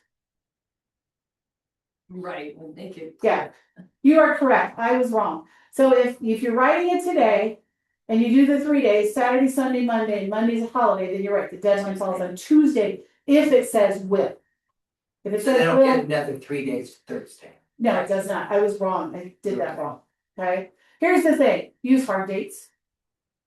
The only time you will see me do the anything plus days is if I'm writing backup offer, or your investors like to use it because they give you like an unended acceptance deadline. Like I got offers the other day with no acceptance deadline in it. I could accept them today and they'd take them. So that's where MEC comes into play. Use your hard dates. All right, so go back. Section 3.3 says that the deadline falls on Saturday, Sunday, or holiday, it automatically moves to the next day. So if I'm writing it today with 3 days, Saturday, Sunday, Monday, normally that's fine, except in case anybody didn't know, Monday's a legal holiday, so then the deadline became Tuesday. Okay? Joe just had a question about then when would you use the will not box? Never. I don't. That's kind of what I thought, but it just seemed it's kind of an odd placement for it. Like why have it if that's always what we should be doing? Well, I will tell you this. Oh, jeez. The first coach that I learned from always used the will not box. But she also taught to use the hard dates. And her belief is that I should know when the holidays are. However, if you actually read that section, it has nothing to do with the hard dates. So it doesn't make sense to use will not. But I'm sure somebody has a reason. Okay. All right. Price and terms. This is where you're going to enter the amount that the buyer is offering to pay for it. And that's going to go on item number 1 under 4.1. On row 2, that's where you're going to show the earnest money that they're offering. Earnest money does not have to match what the seller asks for in the MLS. It can be less or it can be more. How come? It's negotiable. Because everything's negotiable in a contract, Gotcha, okay. right? I have one right now.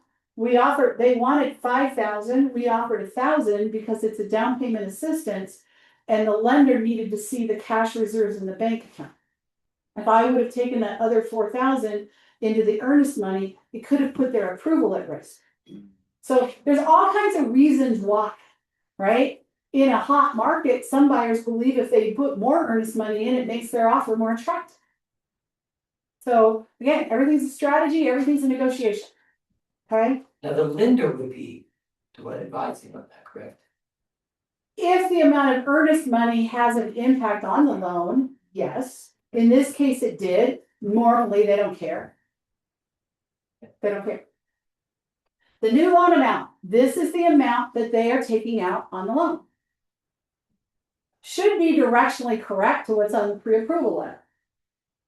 Okay? Your lenders can help you with this. I can help you with this. Like if you know they're putting 20% down, then the amount of loan is going to be 80% of the purchase price. Okay?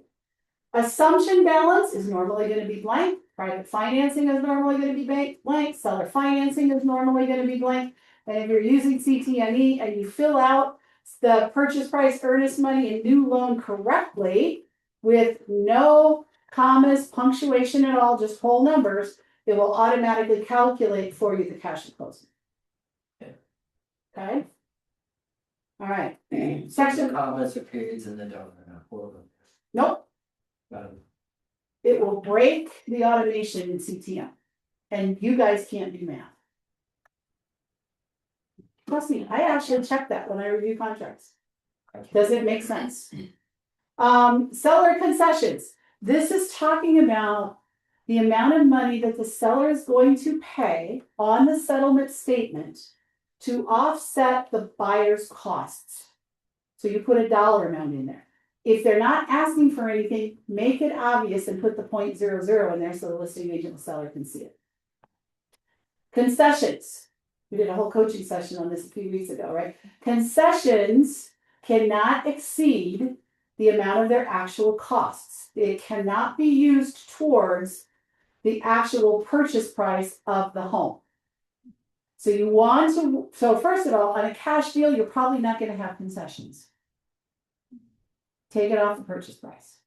If you have a loan, this is where your lender partners become super important to you because they can help you know how much you can ask for in concessions.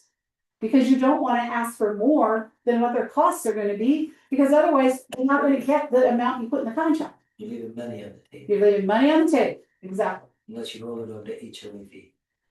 But what if there's no HOA fee, Greg? Then money on the table. Left money on the table. So use your lender partners, right, to be able to do this. This happened to me on my very first house back in 1986. Okay? We put in that we wanted a certain amount of concessions, and back then, as the buyer, this is what they did. Hey, Margaret, you need to bring this much money to the closing table. I never saw a closing statement. I never saw a closing disclosure. I just went in with the amount of money they told me. I was in lending at the time. Thank God. So I walked into the closing, and it's the first time I've seen the settlement statement. Right? And at the bottom, that number matches what they told me to bring. But my credit from the seller was not the same amount that I was expecting. And it was because the agent that we used at the time, and remember, I was 26 years old, I wasn't very smart. Right? The agent at the time, oh, by the way, my agent didn't show up for the closing. So I'm like asking questions, right? And the seller's agent got a little snipey with me and was like, well, you can't have more than what your costs are. And so your total cost is this, so you only get this much credit, which is absolutely true. He was absolutely right. And so it gave me the chance really quickly to renegotiate the possession time of the house. But the thing is, you don't want to be the buyer's agent who has your buyer leave money on the table. And they get to see that settlement statement and it's like, wait a minute, I thought I was getting 15,000 and this is only 13. Does it make sense? Super important. Also, remember, when you get into inspection negotiations, a big favorite way to solve inspections is with more concessions. Well, if you maxed out the concessions in the offer, you don't have any more concessions to get. Okay? So as buyer's agents, you gotta be super in tune to that. But it very specifically states in there what they can be used for. Allowable items are buyer's closing costs, loan discount points, loan origination fees, prepaid items, that's where Greg's HOA comes in, and any other fee, cost, charge, expense, or expenditure. The premium for their property insurance can be added into that, right? And that's not getting cheap anymore. Right? Your lenders will help you. All right, we ready to keep going? I think I can get this in before lunch gets here. All right, earnest money. The earnest money set forth in this section is in the form of, how is the buyer paying the earnest money? Are they paying with a personal check, a cashier's check, or a wire transfer? Okay, now, normally in my offers, I put down all three, so my buyer can decide what makes sense for them. If you use the word good funds, which a lot of agents like to do, good funds is not a personal check. Okay, so be specific. If you are writing an offer and your buyer is doing a cash offer and you're doing a 14-day close, do not do a personal check. It's either cashier's check or wire, because those are automatically verifiable and good with the title company. Okay, and then who's holding the earnest money? This is either the direct name of the title company or the brokerage firm that's holding the earnest money. They used to be, and I haven't seen it for a long time. I don't know, Stacy or Jamie, if you've seen it. Used to be Remax Alliance used to hold a lot of earnest money. I haven't seen that. It seems like they're now pushing to the title companies as well. Maybe I just haven't had to deal with that. Yeah, there's a lot of liability for a brokerage to hold earnest money, so they may have been with some of the rule changes, but the title companies, here's the problem. If you just write the word title company in there, it doesn't say which one, so it's not specific. So make sure you put specific title company, Land Title, First American Title, Chicago Title, 8Z Title, whoever it is, okay? Yeah. This section also discloses, right? It talks about that the earnest money will be held by the keeper of the earnest money. And that there has to be there by the deadline, and it does, if the buyer has the right to terminate and timely does so, the buyer is entitled to the return of the earnest money. That's talked about in section 432. And then in 4321, it talks about if the seller fails to timely execute and return the earnest money, the seller is in default and liable to the buyer. Okay. If the buyer failure to timely release earnest money, sometimes the earnest money gets to go to the seller, guys, if the buyer's in default. And if they don't timely hand it off, there's consequences. So that's what that section talks about. Okay. Section 4.4 talks about the funds, and here's where it defines good funds.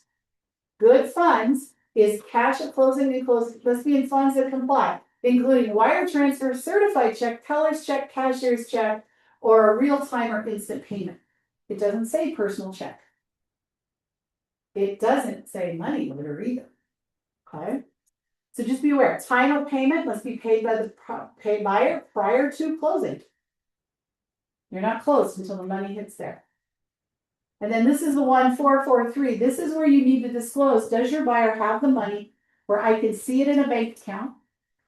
If your buyer is using gift funds, if the giver of the gift funds can verify the money in their bank account, that is a does.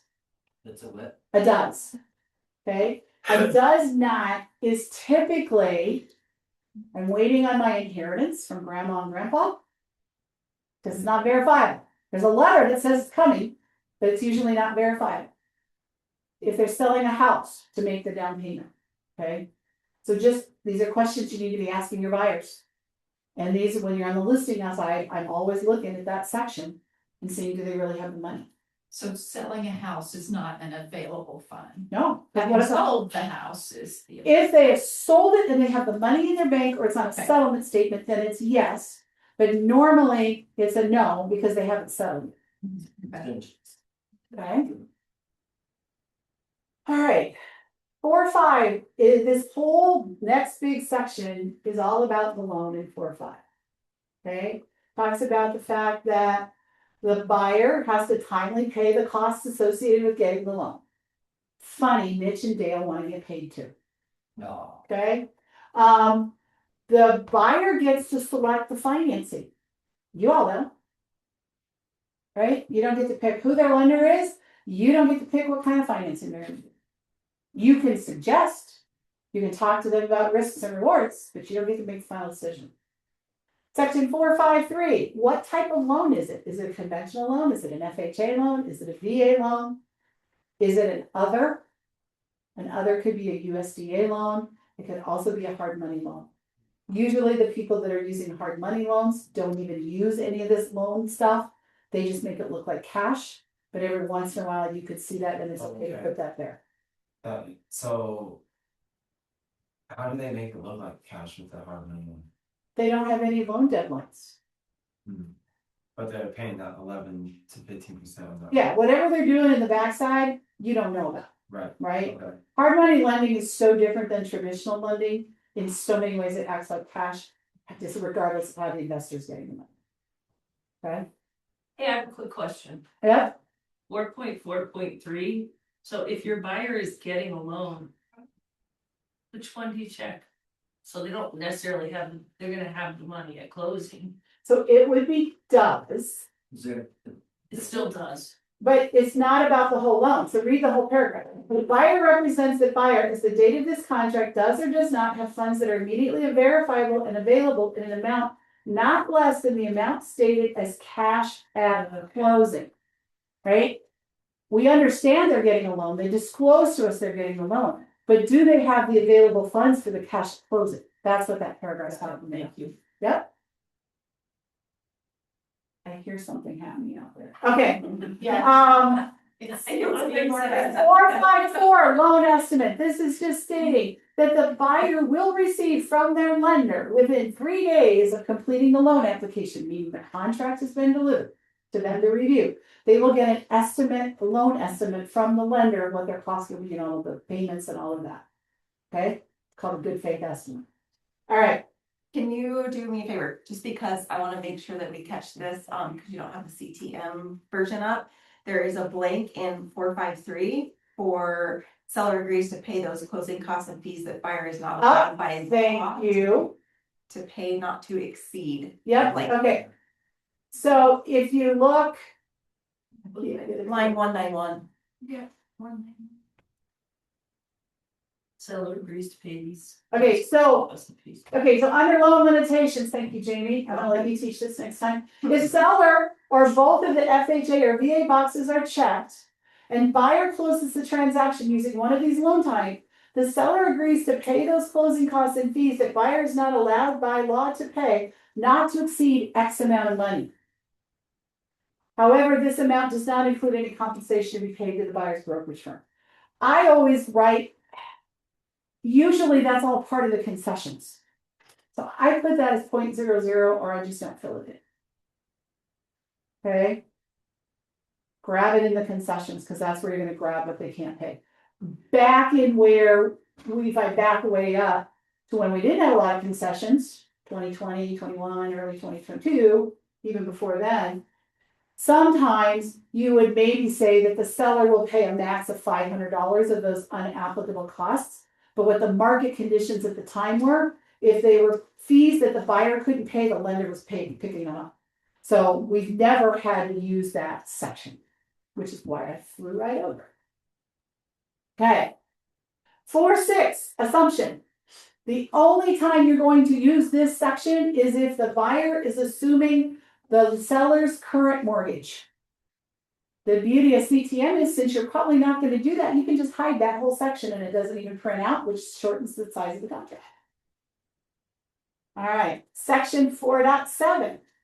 This talks about if the seller is doing seller financing, seller carry, or some form of private financing, you would fill this section out. If they're not doing that, hide it.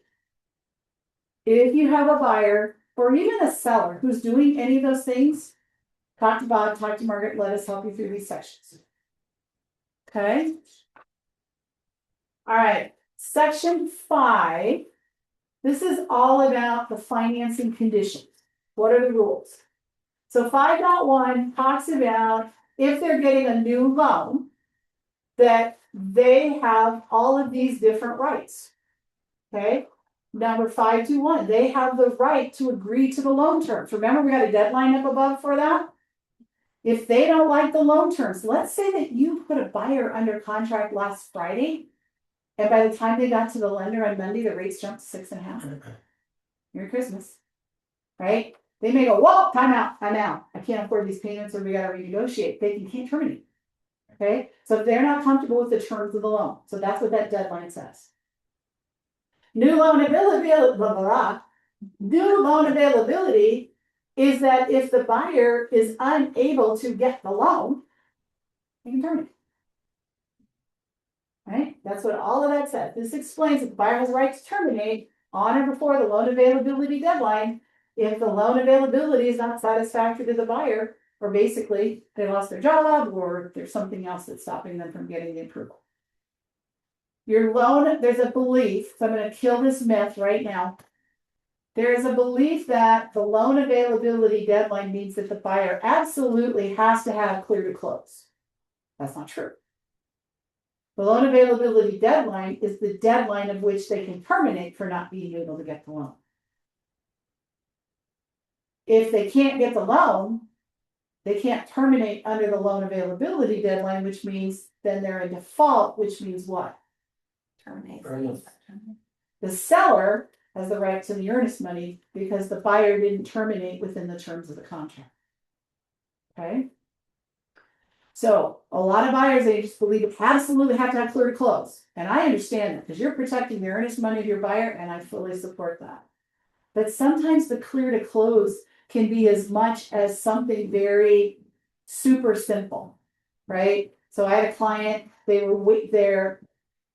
The conditional approval stated that they had to show the money had been deposited in their bank account from a $300,000 sale of stock. The sale of stock had already happened. They already had the documentation from the company that they used to sell the stock. The money just hadn't hit the bank account yet for them to show it to the lender. My buyer said, all right, you don't need to change that deadline. We know it's coming. We're good. But you want to have those conversations with your buyers. Fair? Does that make sense? Okay. Give me a couple. I'll be right there, Shannon. I'll finish this section. You take your time. Okay. Section 5.3 and 5.4 only apply if they're assuming or you're doing seller financing. So you can hide those sections if you're doing a traditional loan with Dale and Mitch and all the other lenders. But 5.3 states that the seller has to approve, if it's seller financing, the buyer's financial situation. The seller has the right to know that and to look at it and to say, you know what, I don't think this guy's gonna pay me. They have that right. Okay. If they're assuming, right, the lender has to say, yes, I think that buyer can assume this mortgage. Right? They have to qualify to assume those mortgages. So that's what 5.3 talks about. 5.4 says the buyer has the right to review the documents. So if the seller is going to be offering financing, the seller is going to go to his attorney and get a loan document created, and he's going to provide it to the seller to the buyer by a deadline, and the buyer has the right to review it and say, yes, I agree to these terms, or no, I don't. Okay, you're not going to use those very often, so it's okay to hide 5.3 and 5.4. Do not hide section 5.1 if they're getting a traditional loan, because now you've taken away all their rights to terminate. And by the way, we had that happen, and when the buyer terminated and their loan availability and the agent hid that section, guess who refunded the earnest money to the buyer? It wasn't the seller. Broker. The buyer's agent. And these are true stories. Okay. Section 5.5, this is where the buyer is saying, yes, I'm going to live in the home. It's going to be my personal residence. If they are not, then you need to check the box that's on the second line of that paragraph. All right. So we are going to take a quick break. I'm going to have our good friend Shanna from Land Title pop in. I'm going to let her take my chair so those of you on Zoom can see her. Once she's done, are you guys good if we start back up at 12? Yep. All right, I'm going to go eat while she's doing this because I don't end up multitasking. You guys want to get food for them, or we're gonna do this first? Do this way. Okay, perfect. Sorry, guys. And you guys leave one thing. The only thing between, you guys and, Sorry, guys. Come on, Shanna. It's so official. I don't know whether to look at you guys or over here. But thank you, Margaret and Elizabeth, everybody having me here. Not new to Keller Williams here, but I'm definitely grateful to be here today. So, just a couple things. I have a little pile over there. I know you've heard me. Oh, you guys can't see it. It's our content playbook. You guys have heard me talk about these. Every month on the month prior, we launch an email kind of idea campaign for you guys to share with your sphere, with your people. And it just gives you just added ideas to reach out to your sphere.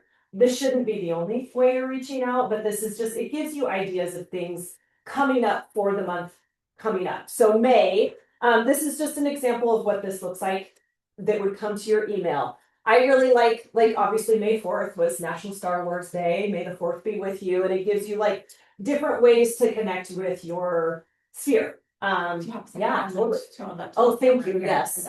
There we go. Thank you. Yeah.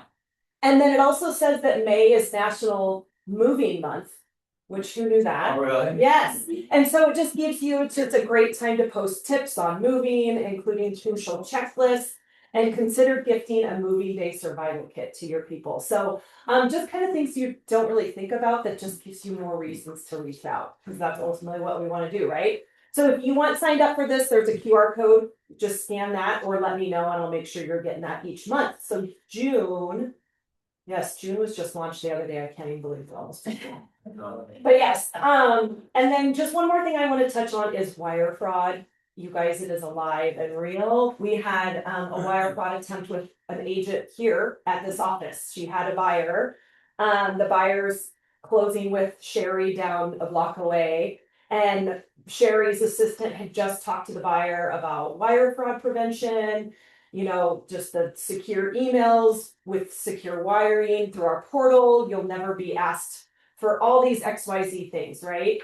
Literally hung up the phone with Michelle, and 5 minutes later, someone called this buyer. No, I'm sorry, they emailed the buyer from Sherry's email and had just spoofed her whole signature line and saying, I need this money wired X amount, and it was fraud. And because the buyer was like, wait a minute, I just talked to you guys. What is this? And so he had did the right thing, picked up the phone and called Sherry, and Sherry's like, no, that is not from me. So I don't know how much the amount was for that they were trying to get from the buyer, but it's just, I'm sure lots of money. So I always kind of rest on laurels, like, okay, everybody knows about wire fraud, but you guys, it is alive and they are kicking every day trying to scam your clients out of money. So yes, Margaret. So I saw that. Yep. I saw that one. Yep. I'm gonna tell you guys, I would have fallen for it. Yeah. So it was so legit that it literally changed one number in each of Sherry's phone numbers. Yep. So here's where not only questioning everything comes into play, but understand the title company's process. Because the title company process at the very beginning, we turned in a file today to you guys, right? And Sherry has already asked Andy for what's the seller's email address, what's the seller's phone number, what's all of that information. So if somebody's calling me and asking me from the title company for the information that I gave them 3 weeks ago, that would have been the only reason that I would have questioned what happened that day. So best practice with any email coming from Idle. Yep. Should be verified. I would verify it. Yes. We do have a cybersecurity class that is a really great one of our 1CE class. I'm going to see about bringing it here for you guys in the next month or so, just to revisit, right? It's like, okay, I always take the assumption that everybody knows about wire fraud, but we don't, right? And it's like, we're all trusting people for the most part, right? So I also just wonder if that buyer hadn't just gotten off the phone with Michelle, would they have thought that this was a weird request from an email? No, because like Margaret said, there were like 2 things changed in her footer, in her signature. Listening to the phone call. Yep. So in the cybersecurity class, we teach you everything of what to look for. So definitely, like I said, I'm going to try to get that here for your team so you guys can take that. It is a 1-hour 1CE class, and it's so great because it's stuff that you wouldn't even think about. Seller fraud, like that, just vacant land, sellers trying to own it or sell it. They're impersonating the seller and they're not the seller. So just things you wouldn't even think about. So just be aware. So is the standard process that the buyer speaks directly with the closer? Correct. Provide that information? Yep. overly full. And our closing teams, like Margaret said, at the very beginning of the transaction, reach out and give like, okay, wiring, how we take wiring funds, just the steps that we're gonna take, and then they do it right before closing too. And they do it until they physically talk to someone. They don't leave voicemails. It's like, nope, I need to talk to you about this because it is such a prevalent thing in our industry. So. And then lastly, just fun. I think I've sent a lot of you guys an email invite. We've got a little Sips and Sun brewery. Oh, yeah. Oh, No. Goes and put it up and. No, yeah, here, yeah. Nope, down. There you go. June 4th, 3:30 to 5:30 at our Arvada Beer Garden. So weird. Thank you. Thank you. She's like, Okay. Come join us. You don't have to stay the whole time. Come for a beverage. Closing teams will be there. Andrea and Claire and I will be there. So yeah, come by and say hi and have a beverage and some snacks on land title. Thank you. Walk from the office because parking's bare. Yes, and it's actually not that far. It's a great little jaunt. That place is, it's a cool little beer garden. So yeah, would love to have you guys. Thanks, guys. Thank you. Yes, for lunch. I thought we were having pizza. It And is I'm like, misleading. why did she bring refried beans and salsa and rice? And then I opened what I thought was a pizza box. And that was looking tacos. You guys, they're the best tacos. Beltran's Meat Market. If you guys have never heard. Oh, yeah, you said Beltran's? It's the best. That's my favorite. So, Yep. all right, so Zoom, we will be back at noon. So you can actually go off camera now and Chris will not penalize you. Awesome. Love it. No, I know. and we'll talk about it. Say, send us fish. And if you clicked on it, Yes. that's to take the class. Oh yeah, we land title has those. Oh, you do? Oh yeah, it's you and you Yeah. fail and I have to take. Yeah. But if I did it, Yeah.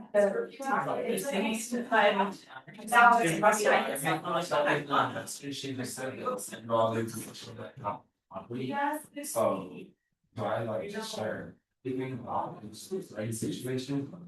I think you have to. That's a material fact. Right, And that's an adverse material fact.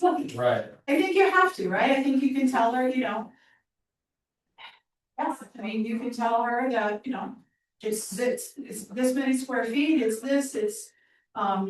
True full disclosure, the furnace is not functioning. They're selling it as is, and if they'd like to schedule a showing with you, you can do it. I mean, it's just to that, it's my premise, this. I don't think you need to disclose that yet. Yeah. Alright, okay. So just go ahead and just share what's going on with you, like, yeah, it was. And then make sure grandma knows not to open the door to anybody that comes. Right, because you don't want these investors just showing up and knocking on your door. Okay. Okay, but on the same token, these guys want the address, so I would say to them, here's the address. I do have a listing agreement with them, any showings need to be coordinated with me, like I put that in your tax language. Okay, Yeah. okay, so go ahead and just share all the information and maybe at the end, just say, this is, I do have a listing agreement, All showings we do. and I'll show them. Okay, cool. Yeah, I think my now you're stuck in stage saying, no, you can't. Yeah, okay. Yeah. I just don't wanna shoot myself in the foot on this stuff I should. If you would give out addresses without a signed listing contract, you absolutely could be doing that. Okay. You have. No, everything's signed, even the SP disposal, just. No, you don't have to give that yet, just give them the little information. Okay, Do not start sharing disclosures and all of that. okay. Did you look at her seller's property disclosure, did you actually fill it out? I should go and double check. Well, we have a big freezer outside, so we had a big one that started dying, and then we're like, oh, there's other deaths. So we had to go like find that one off, you know, based on. Yeah. And the one we ended up getting is just a little smaller than our old one, so I'm now like, yeah, I gotta need this. Well, so there's like, well, it's on GPS, it's more, yes, it was like, oh, here we have it. I need a new one, for sure, yeah. You sure, I know that is share, one thing. I'm not gonna help them, like, okay, the tape, literally, it's like what they That's what you're tasting. Oh, yeah. Very tasty. Yeah. It's not. I was not. Because it's hunted, they done here out in, here's this like in January, like you can live in that state, whatever.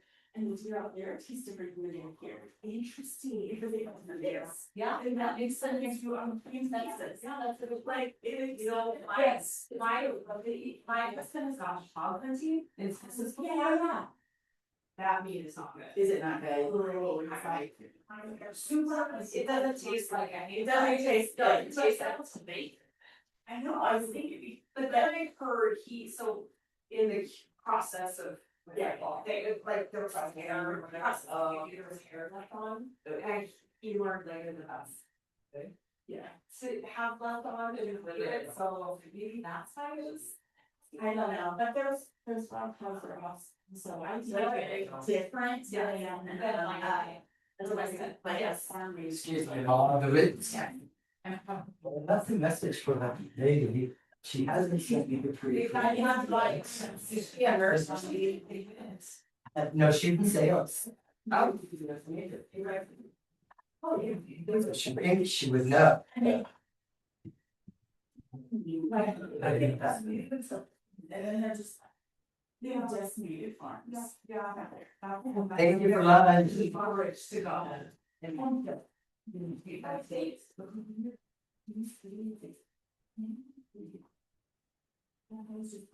Last time I saw Shannon was at the Abs game. Oh, really?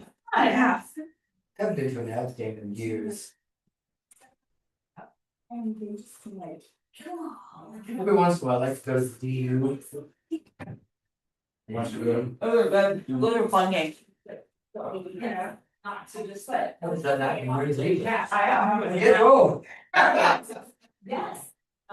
So I did yes, yes. Let's see. Yeah. So more of the question, hey, you know about the last, aging person. Yes. Yes. And. That's one. And I think this is. That we go ahead. For sure. But whatever. How about so we have it's interacting. So these HOAs are like, I'm doing this to you one and I'm doing this in conducts. And turning the information, I think, to the closer. Yes, and then the closer. Or you go straight to the. He's switching line. Because my son right. But they gave him, Yeah. a different seat, I'm not sure how, because we're not beside each other. But I bet I can move to where he is. He does. He says, oh.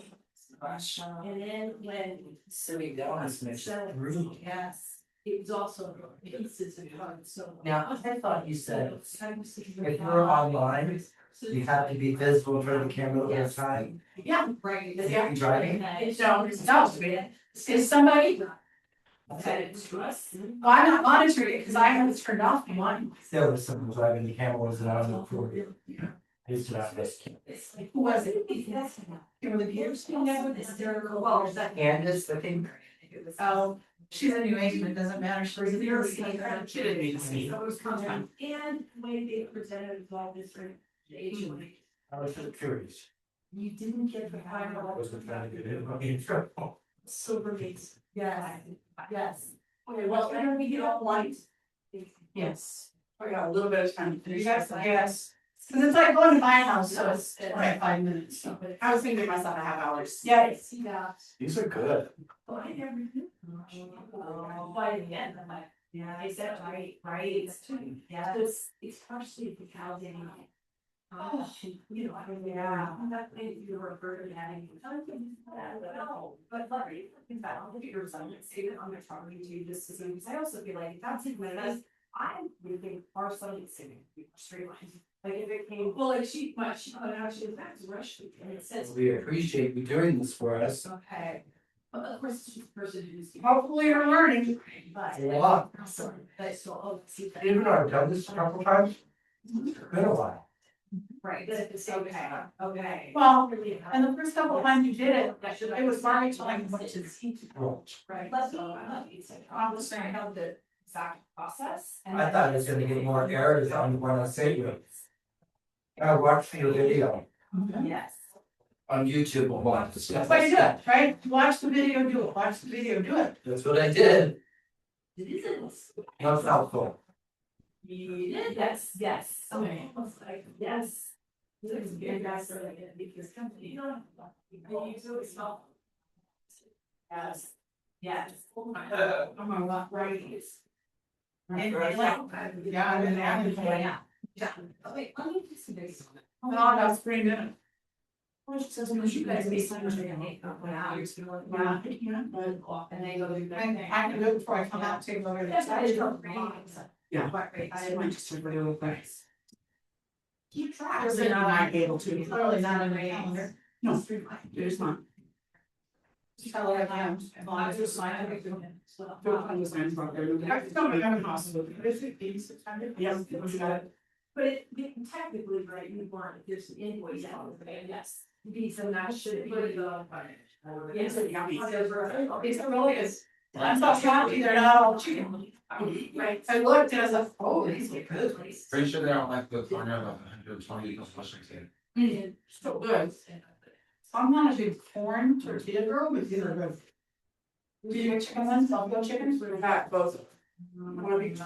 Okay, okay. It's so good. Yes, yeah. Yeah. You can always say somebody, she knows like runs it. Or no, they're good then.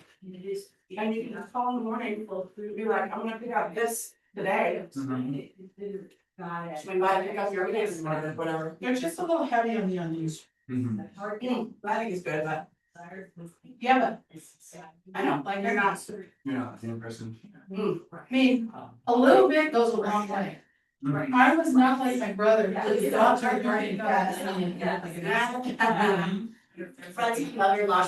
it. She'll just eat an onion. I'm like, what are you doing? I mean, all right, I'm gonna have to eat this one of the first tortillas that's falling apart. Like, I mean, I got a little bite onion, I'm freak out, I know. If I order a burger with no onions, they use those little tiny cut onions. Now my daughter's in she can find the tiniest piece of onion, the biggest one that anything, she doesn't like it. They're both that way. Yeah. No onion, huh? They could find it buried in white rice. Hilarious. Kids. They're grown, they just sort of. Kids, they're 28-year-old married adults. Those are not kids. No, Just beyond picky. they're just picky eaters. I used to be when I was little. Nothing to touch. Oh, they're gonna touch each other, the food can't touch. Everything had to be on a separate plate. My poor mother. I would have felt, you wouldn't have got that in my house. Have you never been one where you have to have a separate, like you can't touch? But when he's eating them, he eats in sections. He eats like I rice too. and then this and then this. He'll just keep turning the plate and like eat one thing at a time. Like I don't mind if it touches, but all that kind of But like he'll, like, work eat. all like separated. Eat one thing at a time. And I'm like, every now and then, you know, not that long ago, I made something and it was, I don't know, it was 2 or 3 things, you know, on a plate, whatever, aside and a meat dish or whatever. And he was back and forth and I go, are you okay? He's like, what? I'm like, I just took a bite of this and then a bite of this. What is happening? Change the pattern. So sometimes, yes, I'll make, you know, I make a soup or a casserole or something, it's all mixed in, you can't, like. Yeah. Now I love it all mixed in. Yeah. But then I couldn't. I mean, if it's supposed to be, you know, it's like. I grew up in a salad, you know, something. Eat potatoes, sandwich. You could have got this far. I know. We grew our food. That healthy food like that. Seriously. You good? You go ahead and find my strawberries now. You know that they have strawberries now? It's like that action. I Or you fellas. don't even like. You will stay in the inspection. That's so bad. Well, what's you do? I'm convinced We're they're. tag teaming today, because she's doing my whole Most inspection. food in this country. It's man. All right, it's 12:01, I'm late, let's go. Especially Europe. Yeah. Yeah. But one of the guys who figured out. Yeah. The exact 10 years later. All right, guys, cameras back on, please. And then a lot. Yeah, you just see all. Are you guys all missing the fact that you're hearing us talk about these amazing tacos, Wonderful. all the good stuff in the office? Miranda's like, "Don't stop it, Margaret. My peanut butter and jelly sandwich just isn't working for me." All right, well, we're gonna get going, so, my goal is to get you out of here on time. Okay, so These are so good. I lost the room as well. Where are Okay, these from again? Ryan knows, hang on. We'll get everybody back in here. Or is it time? it's past time. Okay, that's time. That's me. I had orange fingers now, but. You guys can eat in here. Let's go. Okay, we'll tell you where it's from later, Greg. All right, appraisals. The definition of an appraisal in section 6.1 states that an appraisal is the opinion of a licensed or certified appraiser on behalf of the buyer or the buyer's lender. Okay, so the appraisal is ordered typically by the lender, although a buyer can get one too. Like a cash buyer can absolutely pay to have an appraisal if they want to. You want to have a discussion with them. But remember, it's an opinion. There's data that goes into their opinion, but that is an opinion. Okay. The appraised value is whatever the value is that they determine that the house is worth. Okay, now it also states that if we are going to terminate because the appraisal doesn't come in, if it's a conventional loan in 6.2.1, the buyer can terminate or they can put in an appraisal objection, and then you work through the resolution to figure out how you're going to resolve when the appraisal doesn't come in appropriately. In the section for FHA and VA, this is where it goes to a little more in depth, right? And it states that the buyer plain out does not have to buy the house under FHA or VA if the value and condition is not there. In section 6.2.2 of the FHA part, there is a sentence that states that if the value appraises for less than this and it's asking for a dollar amount, the purchaser has the privilege and option of proceeding with the consummation of the contract without regard to the appraised value.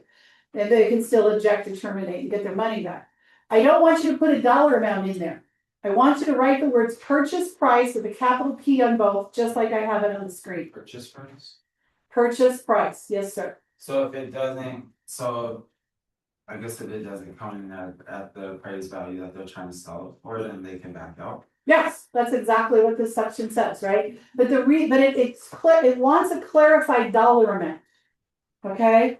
The reason I want you to write purchase price is when you get a counter at a different purchase price, or you change the purchase price throughout the process, you've got to change that amount too. And none of you ever remember to do that. So if we put purchase price, it's automatic. Right, because purchase price is what gets changed in your amendments and your counter offers.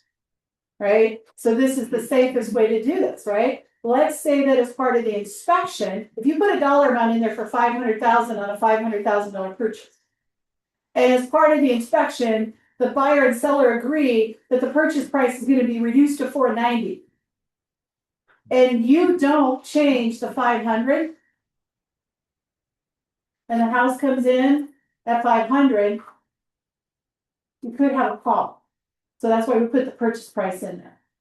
Okay? All right. It's just the best practice. The lender can impose written requirements, replacements, removal of repairs as part of the appraisal. Right? So this is very true in FHA and VA.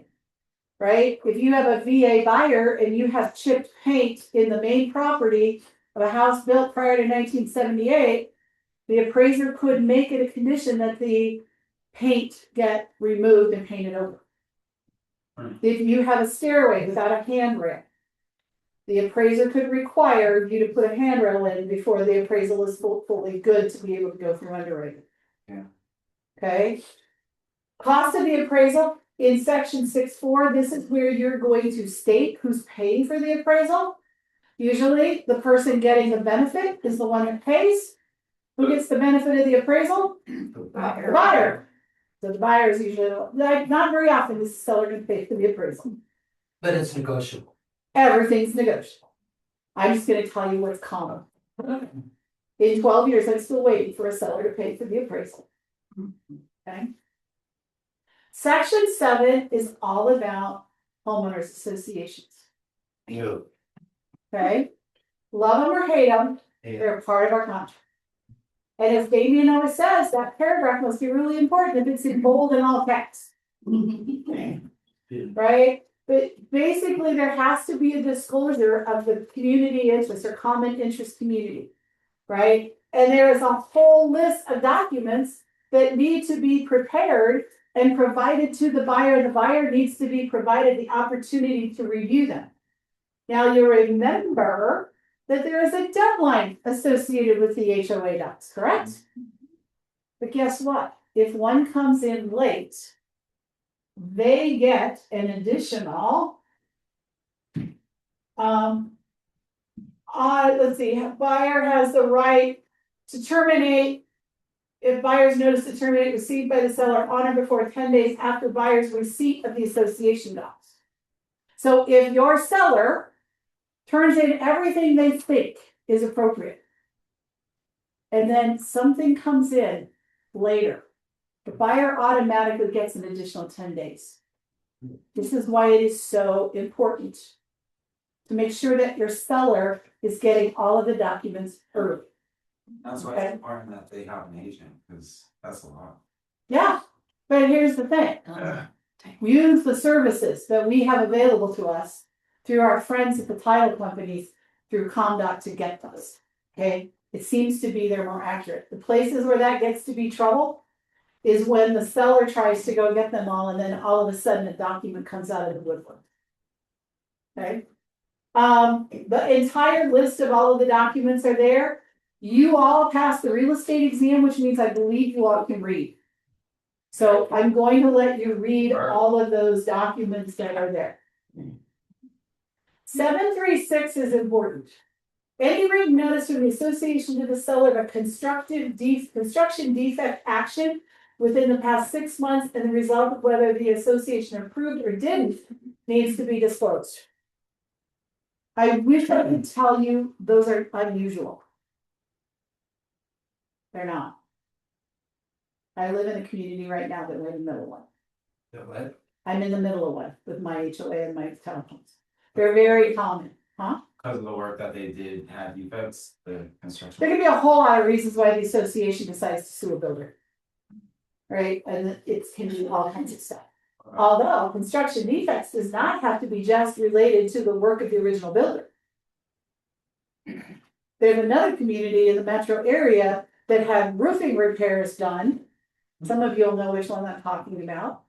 And the company that did the roofing did a very poor job. They're in a lawsuit with the company that did the repairs on the roof.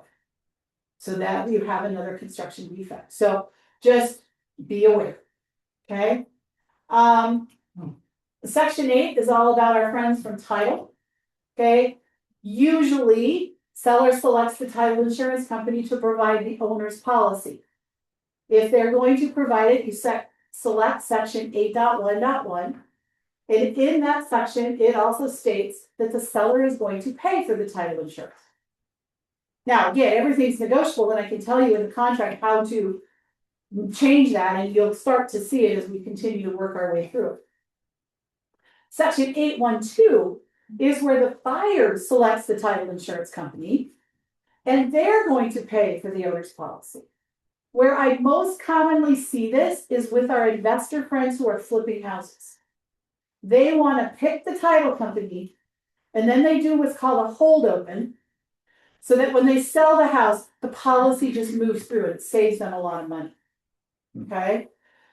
Or a few years ago, when the market was 2 weeks of inventory and people were giving up their firstborn and every dollar they have, one of the ways for the buyers to make their offer more attractive for the sellers, they would often pay for the title insurance, so they would select 8.1.2. Okay? Because that's a lot of money, right? Title insurance isn't cheap. Owner's extended coverage. Will it or will it not be included? I highly encourage you to say will. I don't know why you wouldn't. It's under $100. And it provides the buyer with a high amount of additional coverage, like gap coverage or something that's not been recorded or something they didn't know about at the last minute. Okay, and then who's going to pay for it? Everything's negotiable because there's a box that says buyer, there's a box that says seller, there's a box that says 1/2 by buyer and 1/2 by seller. There's a box that said other. There might have been a reason why I told you it's less than $100.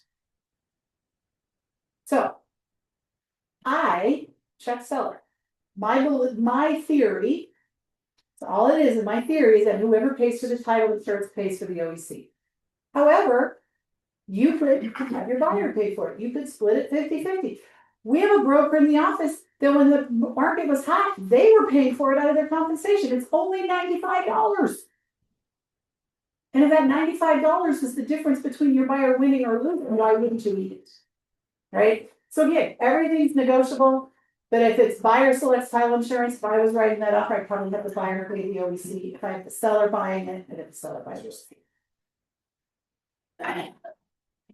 Here's what title documents are. Title documents are a copy of the plats, declarations, covenants, conditions, and restrictions related to the property, and copies of any other documents, such as the transfer deed from when the current owner bought it. Copies of the deeds of trust for any liens that are against the property. That's on B1. On B2, that's where you're going to find the exclusions. That's where you're going to find old mineral and oil reservations. You might even find a document signed by Ulysses and Grant someday. It's pretty cool. I have it. But you're going to find different things, okay? There's an entire title class that you can take from the title insurance on how to read title insurance policies, and I'm not doing that today. Okay? First of all, I'm not qualified to teach title. I can teach it at a high level, but I can't teach it. Nor would you want me to. Okay? I know enough to be extremely dangerous. Section 8.2, the number one question I get from people, from agents, is what's the difference between on record and off record? Well, the contract explains it here in section 8.2 and 8.3. 8.2 is those items that are basically already recorded and available on public records. Recorded, okay? What can that include? And it goes through the entire list. Off-record title are those things that aren't yet recorded. So what could that be? Easements, liens, government improvements approved but not yet installed, or some other kind of title matter. We had a situation literally last week where somebody attempted to stop a closing. They were not party to the contract, and they delivered to the title company a very poorly written lis pendens. So that was not yet recorded, but they delivered it to the title company. It was bogus. It was not right. But again, that would be, if that was real, that would at that point was an off-record title item. So who's delivering those? I'm not going into the complicated matter of it, but somebody who thought that they had a beef with the seller. And they were entitled to money. And they were entitled to money. Lis pendens means I'm in the process of suing. So it was a notice to the title company that I'm suing your seller. And it was their way of stopping the title company. Anybody that looked at that went, this isn't even legit. So, but again, that would be an example of one. Would be a potential litigation that was just about ready to go file. Okay? And again, this talks about the buyer's right to terminate if there's something in the title policy or the off record that they don't know about. Another off record would be my sweet uncle, bless his soul, had mountain property, and he built his house, and his lot was fairly flat, at least where they built in his driveway. But his neighbor right next to him, their driveway went straight up. So can you imagine when you get a foot of snow in the mountains and you have to take a driveway straight up on fresh snow? You're not going to make it. The neighbor kept a pair of snowshoes in his car. So what my dear sweet uncle did was he gave him an easement to park on the end of our lot, our family lot, so he could park his car there when the snow happened. Very nice. Sweet Uncle Russ never filed. Sweet Uncle.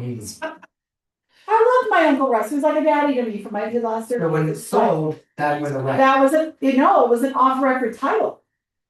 Because the guy next door actually had a document that had the easement agreement. It just had never been filed with the county. So we had to disclose that as an off-record title item, And then when we close, land title filed that along with everything else. Okay, so that's a real life example in my world, Right. right? Of what an example. So you want to ask your clients, especially in the mountains. Those guys in the mountains live in their own, they live like they're in Ohio. Right. Everything's just willy-nilly. Okay? Willy-nilly. You never heard that before? No, willy-nilly. Willy-nilly, really? Okay. So it had 2 names. Okay. It means craziness. Okay. Section 8.4 talks about metro districts. Do we have metro districts in the metro area? Yes.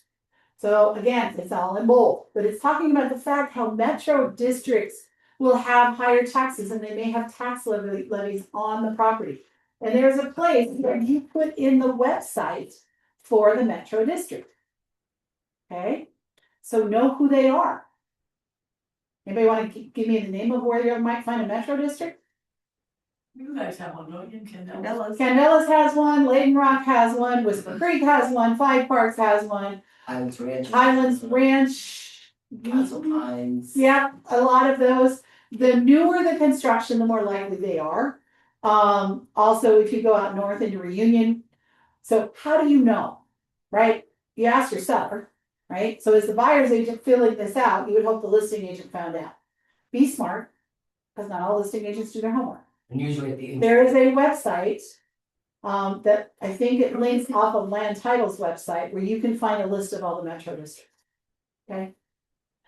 Tax certificate. A tax certificate is required for the closing entity title company to know what the status of the property taxes are. It shows are the current property taxes paid, are they past due, how much is due, and it also shows all of the mill levies and how the taxes are generated in the tax proration.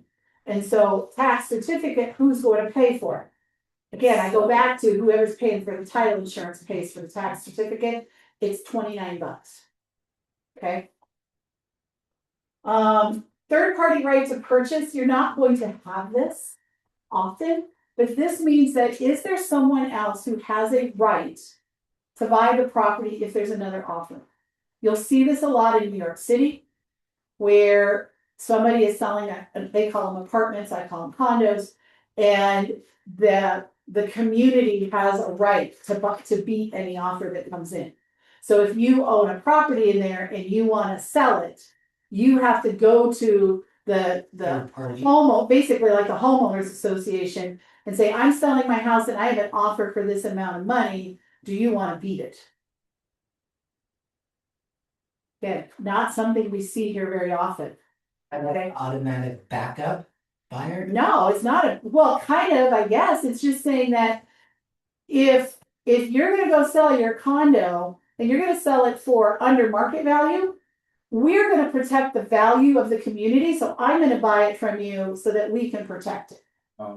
Okay, so if the community's worth 500, if the community's worth 500 and you got an offer for 400 and you're desperate and you're gonna take it, you could, if you just own the property here in Denver, take it, right?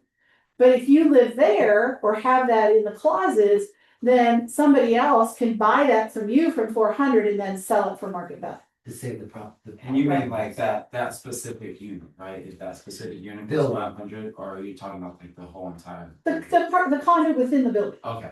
okay? Sorry. All right? Which it can happen. It doesn't happen here. It is not often. Not often. Not often. That's Willy Willy. Huh? That's Willy Willy. No, that's just a contract. Okay, so section 8.7 talks about the buyer's right to object after inspecting the title. You have a deadline in which to object. Okay, now sometimes there is weird stuff in title that's gotta be solved for. Okay? Sometimes you can solve it, sometimes you can't. So you do the objection, you gotta do it within, okay?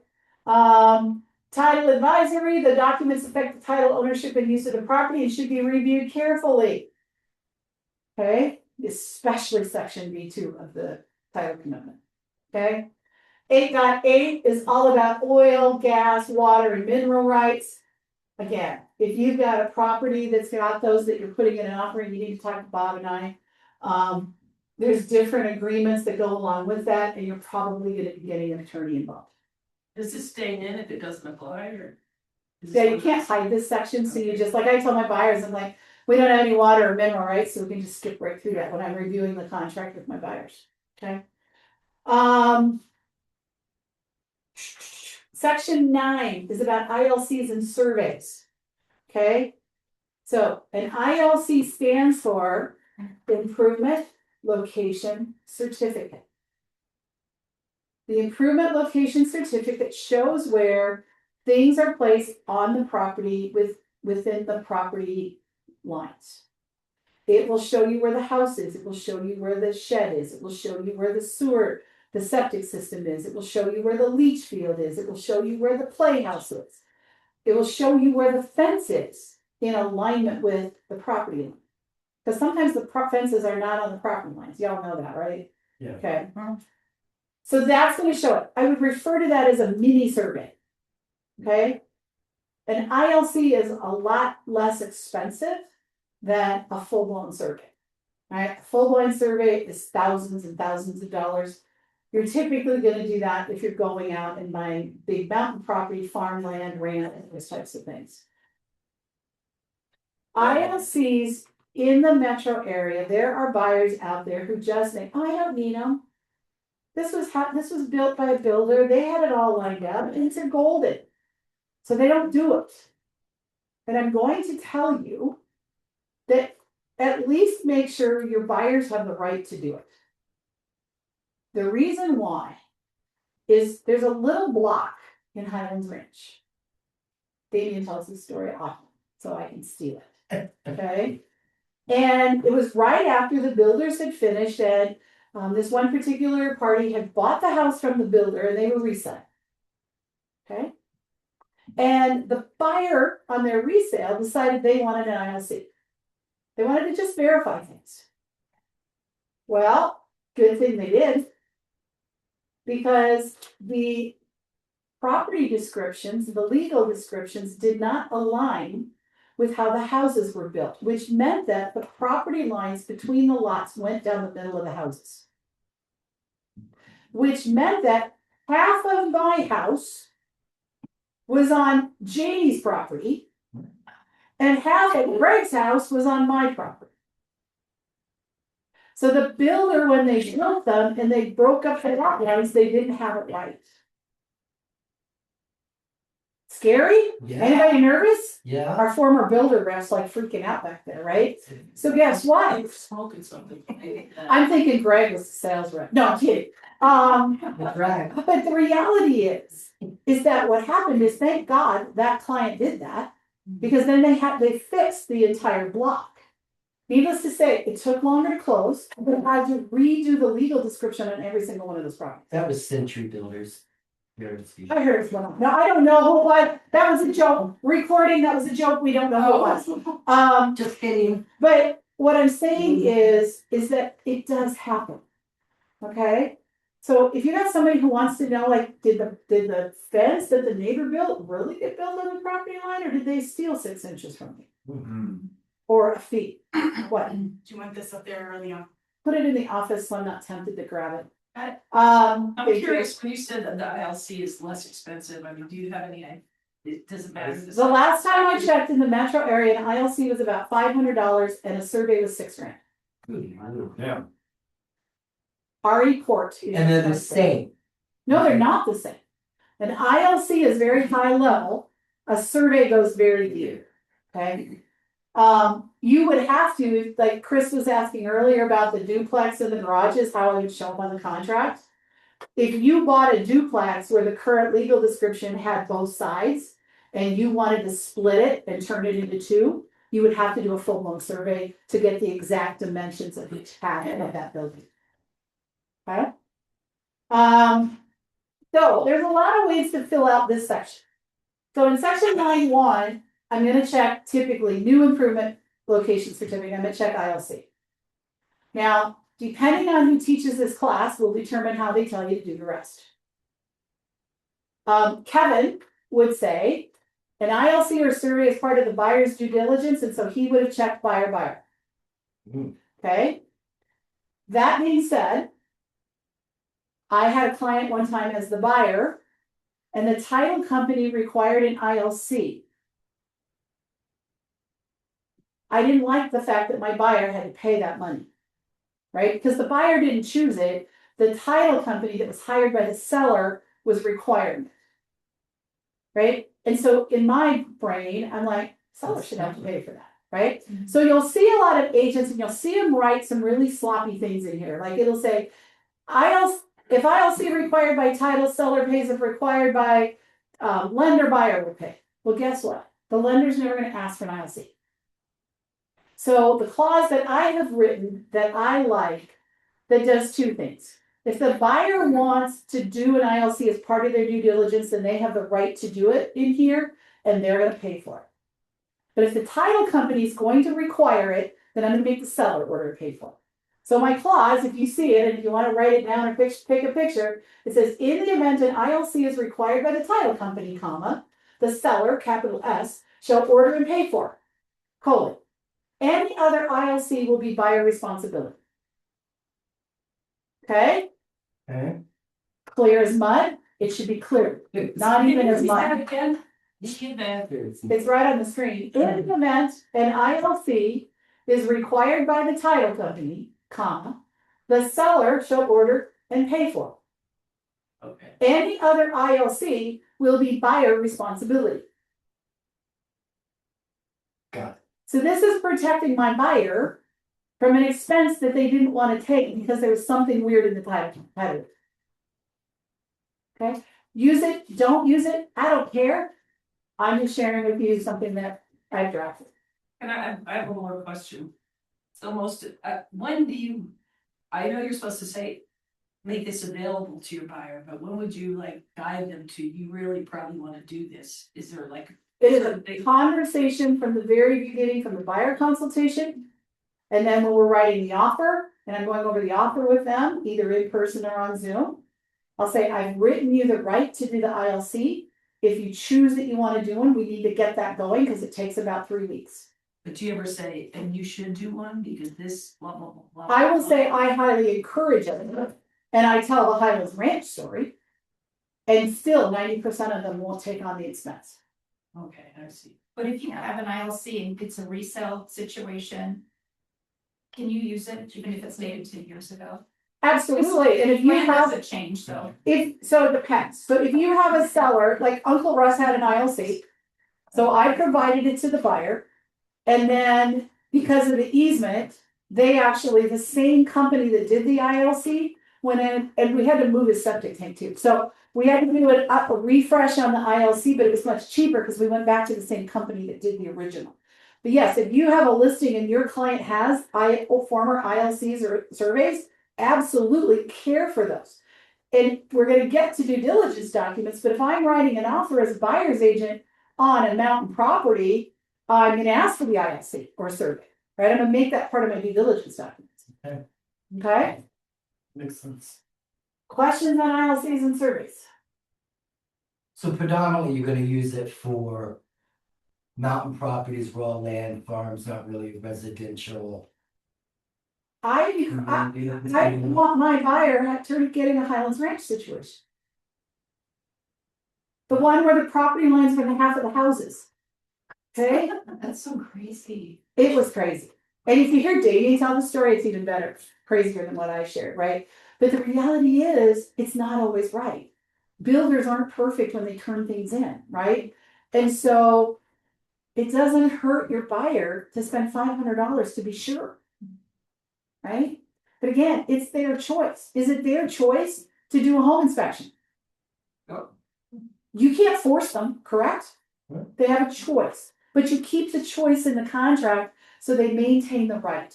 If you don't fill out that ILC section with the date and dates and deadlines, then you've taken away their right. And you don't ever want to take away your buyer's rights. Okay? All right, section 10, this is all about property disclosures and our good friends inspections. Can we go back to 912 or 913 for a second? Delivery of the new ILC and new survey. There's the blank of who you serve. Yeah, Who okay. they issue that to. This is why I should be using this version. Let me do this because I missed the dot. Just you can't always see everything when I do it in this draft. Yeah. Okay, Can you make it a so, little bigger too.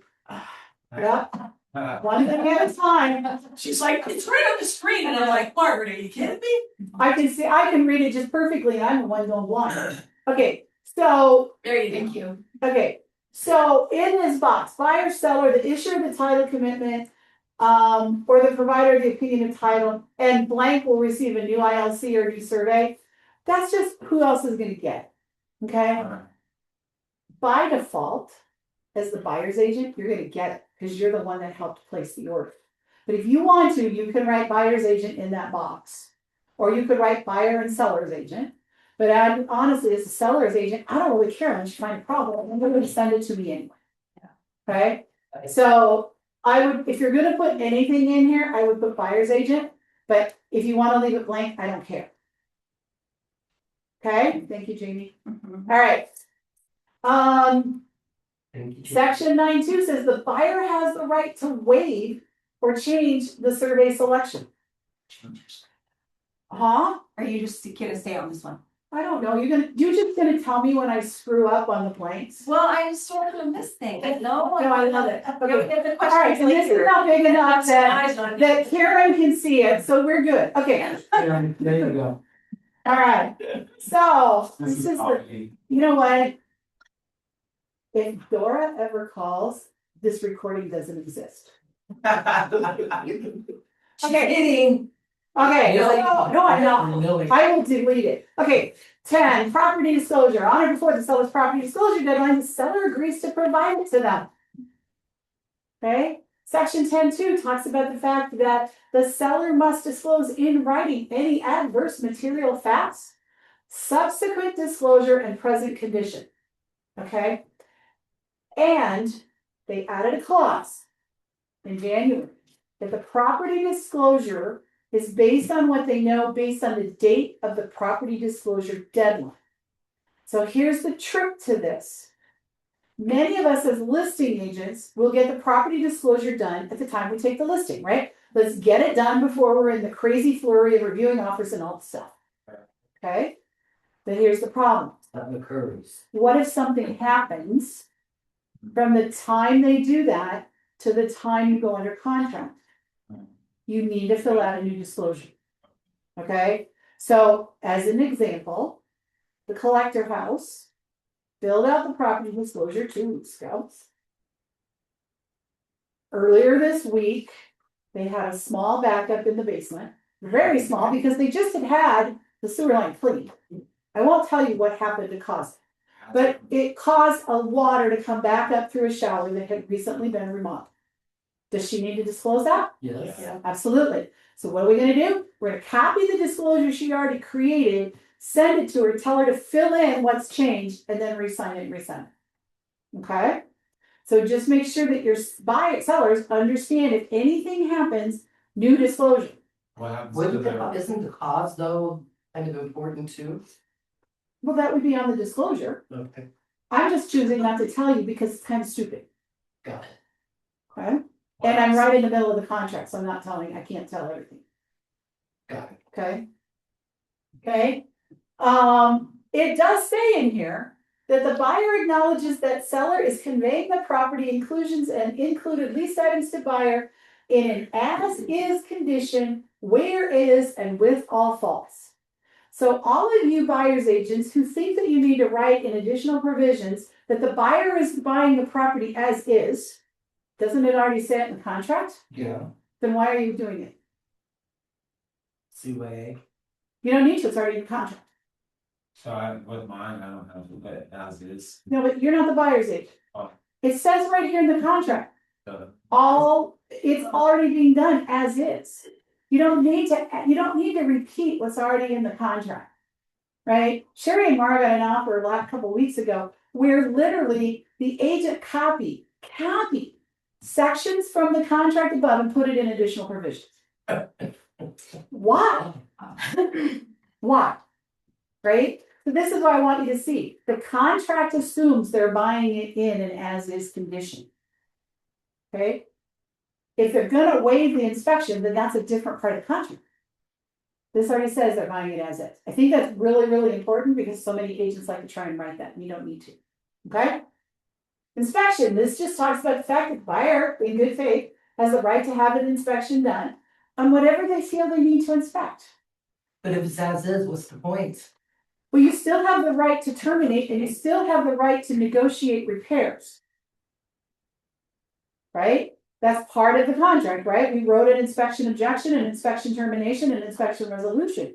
So you absolutely have the right to inspect for things you can't see. How many of you can see the sewer line? How many of you can see the roof? How many of you can check the electrical panel? But I guess my point is, okay, fine, I can't see it, I get it inspected. But as you reiterated multiple times, as is, why do I need to fix it? You don't have to. That's part of the negotiation and the move forward of the contract. Okay, so if you don't put an inspection objection in there and you don't put an inspection termination, then you're gonna waive the inspection completely, that's saying, I'm buying it as is. I can't come back to you and say, you need to fix this that I found out after the fact. But you still have the right in section 110.3 to inspect the property, and in 10.3.1, you have the right, if you find things in the inspection that is unacceptable, you can terminate or object and renegotiate that portion with the buyer. So, okay, Thank you. okay. So you can have a general inspector, you can have a sewer line inspector, you can have a radon inspection, you can have a mold inspection, you can have whatever inspections you want to do. Inspection that Stacy's going out to cover for me right now, they added a mold test to it, right? If you have a buyer who's like super worried about the roof, because you got the seller's property disclosure and it's saying that the roof is older, you could arrange to have your roofer go out at the same time that you're there with your general inspector and throw the actual expert up on the roof. Okay, so the buyer gets to decide what he wants to do. If they're totally weirded out because it says it's a 25-year-old furnace, you could arrange to have your HVAC guy come out during the inspection timeline to go look at it. So the buyer can do whatever they want, or the buyer can just go back and walk through the house himself and claim that as the inspection. They don't even have to hire a third party. Okay, it's all up to the buyer. The buyer has the right to terminate within the deadline, and they have the right to do an inspection objection. Now, you'll remember, I gotta find the exact word.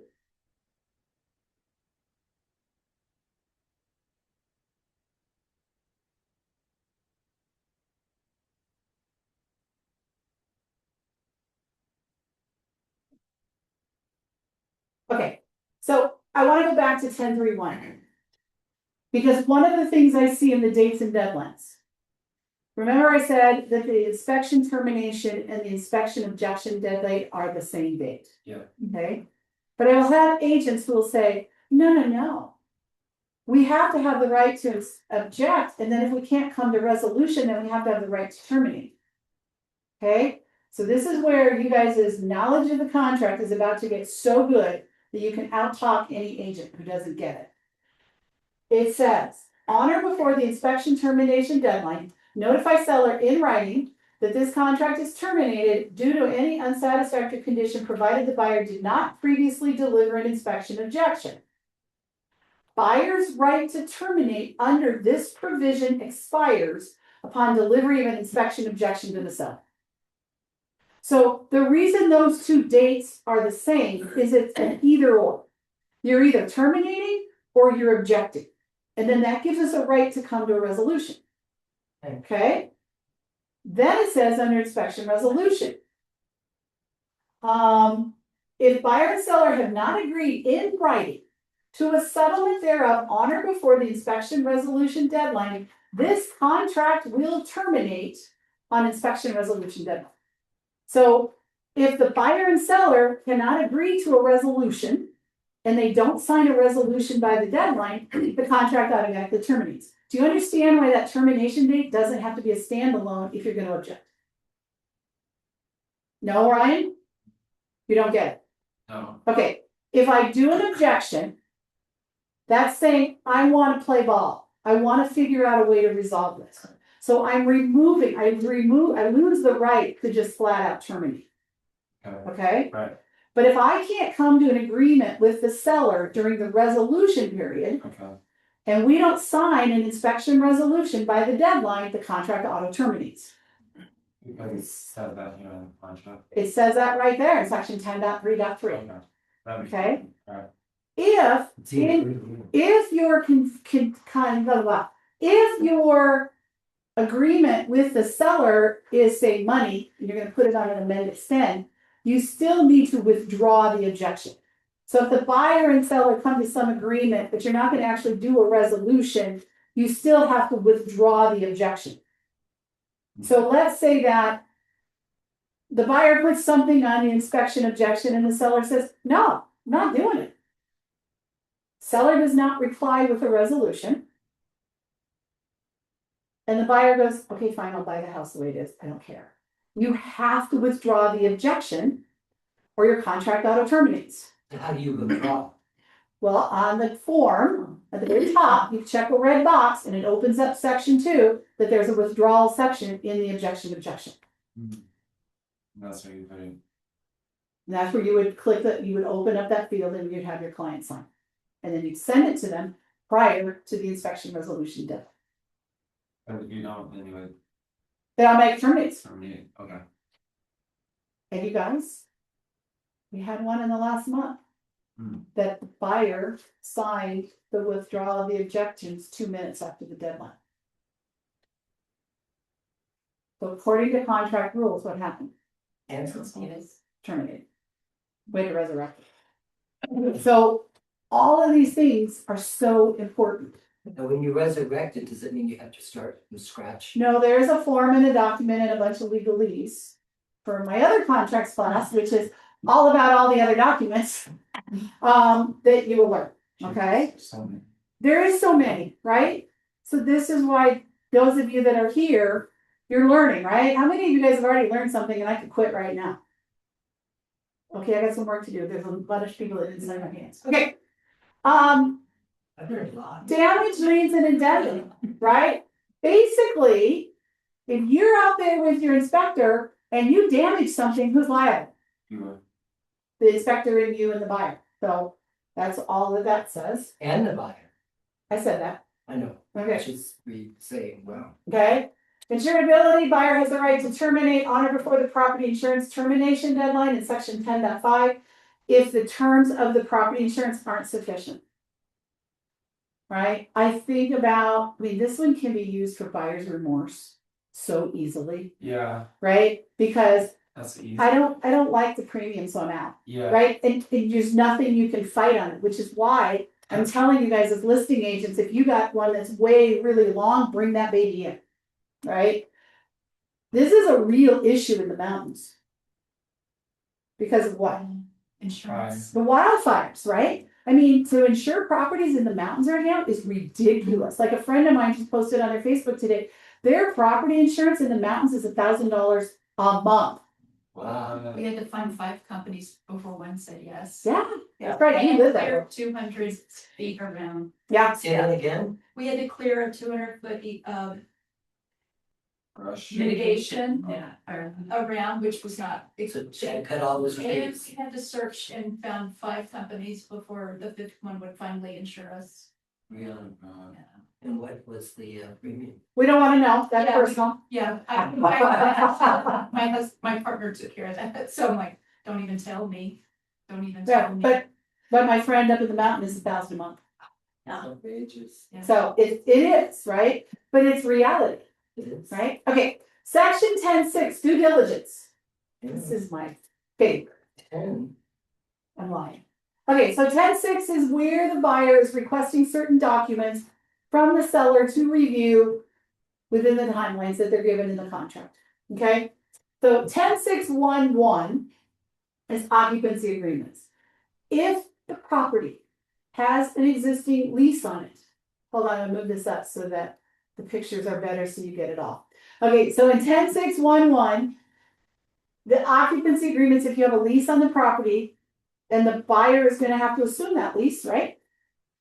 You need a copy of it, so provide it, ask for it, right?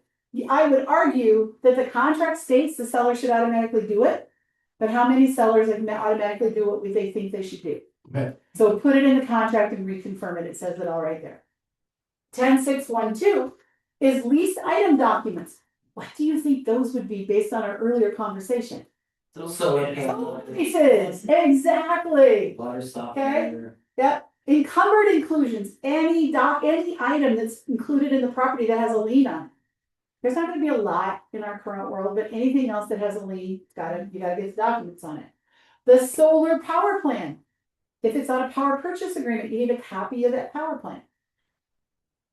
The septic use permit, if you go up in the mountains, and there's a septic system, in order to transfer the septic from party A to party B, from the seller to the buyer, the county requires a septic use permit to be completed anytime you transfer real estate, except in wild, wild. Okay, Why except there? Yeah. because that's wild west, Weld County. I don't know. They're all willy-nilly, right? If you are a seller, you need to be preparing your seller to have to deal with the septic use permit. Okay, it is common in practice of what we're seeing currently is the buyers take care of well inspections and the well permits are transferred as just part of the closing. Septic system, it's usually put on the seller to get the septic system inspected and pumped in the use permit with a verified certified inspector by the county. There's a clause for that you put into the contract, okay? Other documents, so you'll see I wrote in here, what documents does the buyer want to see? And I wrote some examples. There are agents out there that have created this attorney-like laundry list that will say, we want copies of 12 months of Excel bills, we want to see any prior inspections, we want to see the building permits, we want to see the original building, whatever, blah, blah, blah, blah, just a laundry list of stuff. And guess what? A, do you really care what their inspection was when they bought the house 10 years ago? No, so what are you asking for? So I would say this, and I rarely anymore ask for anything in this section unless there's some special things.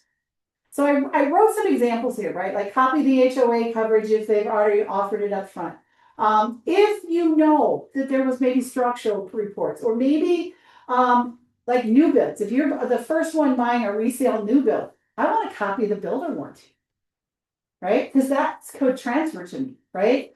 I may want, if it's a flipper, I want copies of the permits for what they did on the work that they flipped the house, right? I may want copies of any transferable warranties so I know what the warranties are, right? Windows have a long-term transferable warranty. For HVAC can have extended ones, right? So if they rough ones, right? So yeah, I want copies of that stuff. If I'm going to get that warranty, I want to know how I'm covered, right? Make sure it's relevant. Like it says on here, all manuals and documents relating to the systems and operations of the home. You guys, 90% of that's online now. And so when you list a document here, it should be something that if there's something bad in there, your client's going to terminate as a result of it. If it's just a bunch of bogus make you feel good that you're asking for stuff, stop it. That's what my guy did. It just reminded me of wanted electrical bills. Like, at this point, really, what use is that? Here's the thing. Okay, Changes so much. I live in a family of one and a dog. And the family of one uses the house to sleep in. Do you think my utility bills are high or low? No. Low. Okay, but Jamie could live in the same unit and she works full-time at home and she never goes out. She takes 3 showers a day.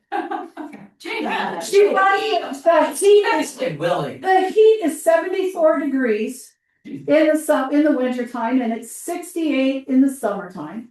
Is her utility bills going to be higher or lower than mine? Higher.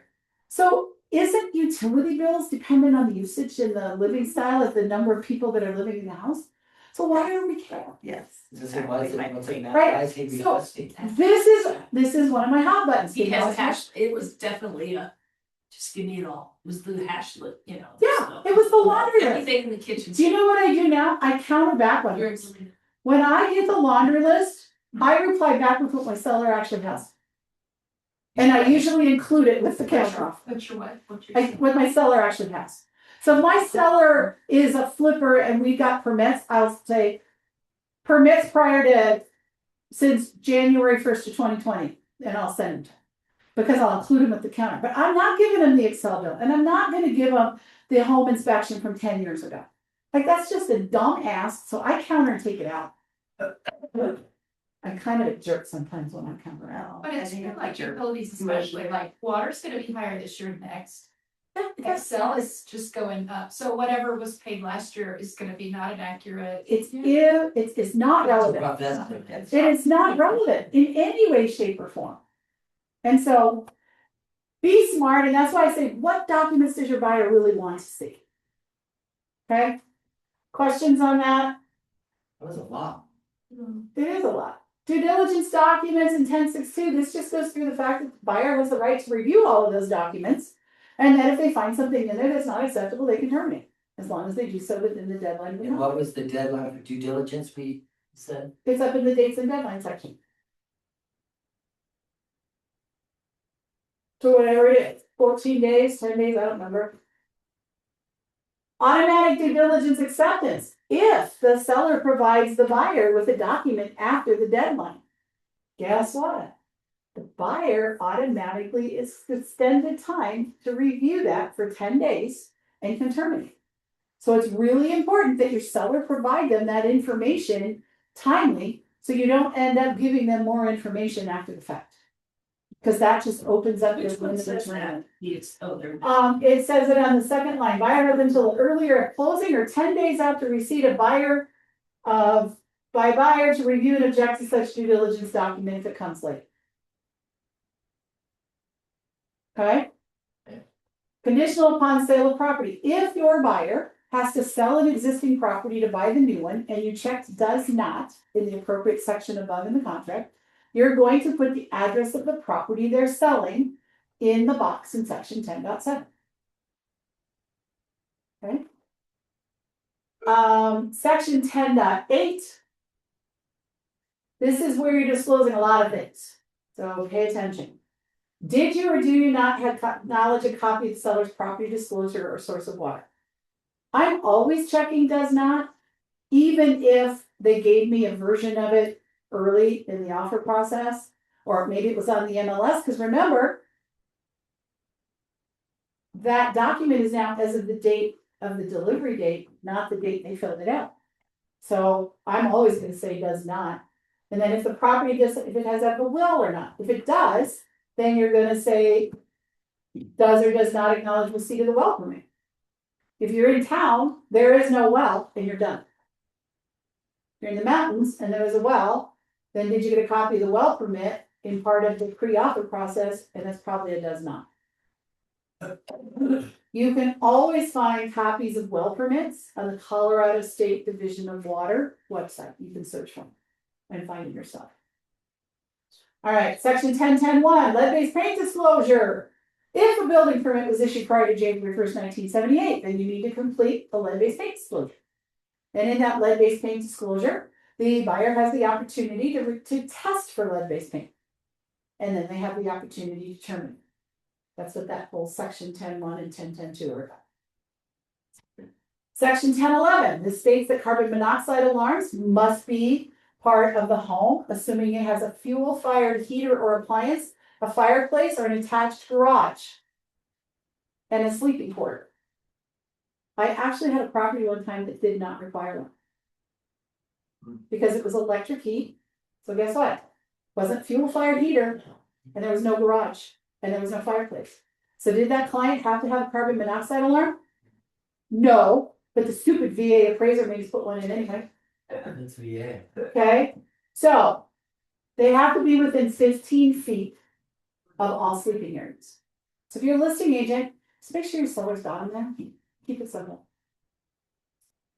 Oh, math. Oh, math. What?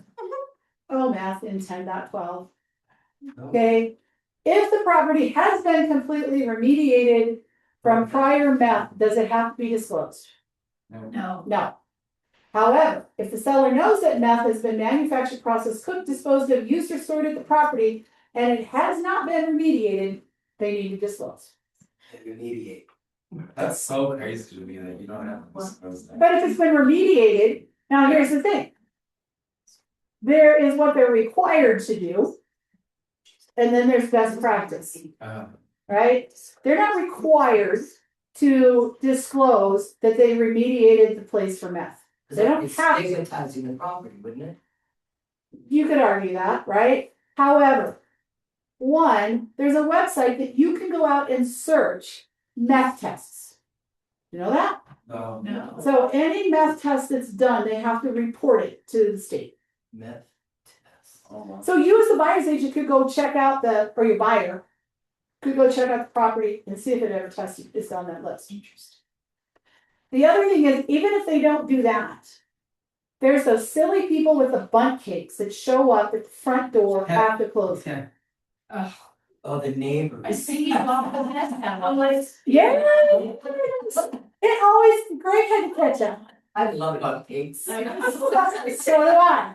So the neighbor shows up with the bundt cake or the chocolate chip cookies and go, oh my God, I hope you love the house. They worked so hard getting it all fixed up after they got those meth heads out. That was bad. And here's why you talk to your sellers about why it's important to disclose. The buyer's going, oh, we didn't know about that. Yeah. they will never refer to you again. Not so much that, but because first of all, you're the listing agent, they're not going to anyway. But here's the thing. They didn't tell us that this had a meth problem and had been remediated. And now all of a sudden we're having all of these weird problems with this stuff that showed up after closing. I wonder what else they didn't tell us. It creates doubt. Yeah. Nobody wants to get sued over something that's innocent. Yeah. So sellers disclose. Anyway, but you're not required to. Yes, ma'am. On the meth side of the world. I'm not very familiar with it. It's not one of my That's good. My teeth are in good shape. Let's just say, you know, you have a seller that the property is questionable. Is there risk to yourself to go into a property that you don't know? Sure. Of course, if it depends on the levels, Yeah. right? I thought it stays permanent. It does, but her question was the risk, Yeah. right? If there's a very small reading, your risk is very different than if it's super high. No different than radon, right? If radon measures at 2.5, we all go, oh, that's good. Like if it was a Breaking Bad house, like you're probably like, Right, right, exactly. So we had, true story, an agent in this office, when I first started in it, he was still here. He and his wife were buying a house, and there was some weirdness that happened at closing on a Friday closing. And they weren't technically closed. I don't remember what the scenario was. Sometimes there's divine intervention, okay? And so they went over to the house on Saturday, and they all got this extreme headache. And here came the bundt cakes. damn bug cakes. And we're thankful for the bundt cakes on this one. Yeah. The bundt cakes came over, and they immediately paused everything, put a hole in the closing, and had the house tested for meth. By the way, this was not a low income. This was not a low property value. So what happens to your body? I don't know the answer to that, Greg, because I don't play. But here's the thing. They had it tested for meth. It was the highest level of meth in the city of Arvada in history still to this day. So they went in, and to answer your question, Karen, they got immediate headaches within a couple of hours of being in the house. So it had been a house, but no one knew about it, no one disclosed it, It was not disclosed. Yeah. so nothing had been. then- Well, what if you were like thinking this could be a situation, what would you do? This is, so first of all, Not, if the you, transaction hasn't even started, you just. well, Let's go there. if you're, so I would say this, if you are concerned that property, have your buyer tested as part of the due diligence process. Yeah. Have it tested Well, for what if meth as it's part of the your inspection. seller's property? What if Well, the I'm gonna seller's have a really property- And serious you're like, hey, do you know, get an appraisal done, I'd like you there to kind of check out, and the seller doesn't live there, somebody else does. You mean A like? renter. You are You've had totally renters. confused. So I'm working with the seller. I'm working with the seller and the seller doesn't The live there rental. anymore because someone else has been occupying the house for many years. And that person is shady at best. The renter, not the seller. The renter. Okay. Yes, let's call this person the renter. The renter is, has the shady history with drugs. I mean, it's just popping into my head now because, that is. I might. Plan. I'm gonna go there with the appraiser. The appraiser and I are basically. You might wanna throw on a mask. if Well, you're so, feeling no, the- I'm gonna back this up even farther. Go and add So, that suite. But where are you? Are you in the listing consultation? Are you meeting the appraiser to have the house appraised? Where are you in the transaction? I haven't even signed an agreement yet. This is somebody I know, and I said, I'll go. I'll go there when the appraiser's there because if they end up listing. But this house- why? So the appraiser, they're having an appraisal done pre-listing. Because, there's probate involved. This is a big Okay, mess. so that's a whole lot of combination, right? So I will tell you, I can't tell you what to do, right? I would say this, if the seller has a reason to believe that the house could test positive for that, I would probably encourage them to test it, okay? But that only becomes an issue if the buyer tests and finds it positive. Right. Right? We're not even, I'm just talking about. Right, but what I'm saying is if they don't know what they don't know, Yeah. so they can't disclose what they don't know. Now, my friend Dave, who had multiple rental properties, he knew his tenants could be suspect, and so he actually did test them for meth. And 2 out of the 3 rental properties that he sold, he had to remediate for put on the market. The good news is he got very creative with this insurance agent, and he got the insurance to cover it in both cases. Yeah. But probate, I think there's a whole lot of other stuff outlined that doesn't apply to this contract clause. Yeah. That's a hot mess. Do you know how much meth tests cost? I do not, because there's different levels of them. Okay, right on. It's in bold, must be important. This is just making sure that the buyers know that radon is a real possibility here and that they may want to have it tested and have it mitigated.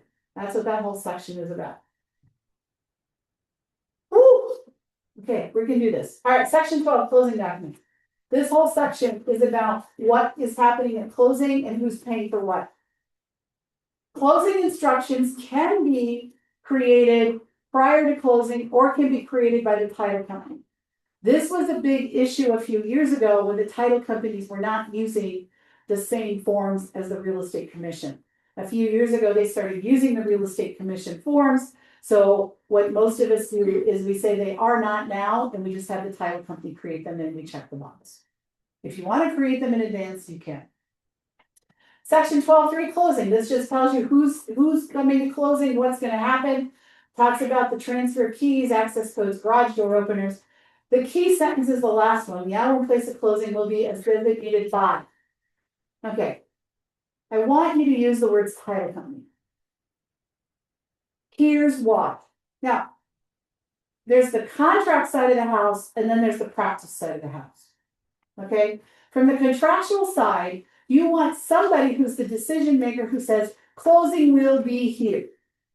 And the reason you want that is if one of the 2 parties decides they're not showing up for closing, who decides when closing is to make it a default situation?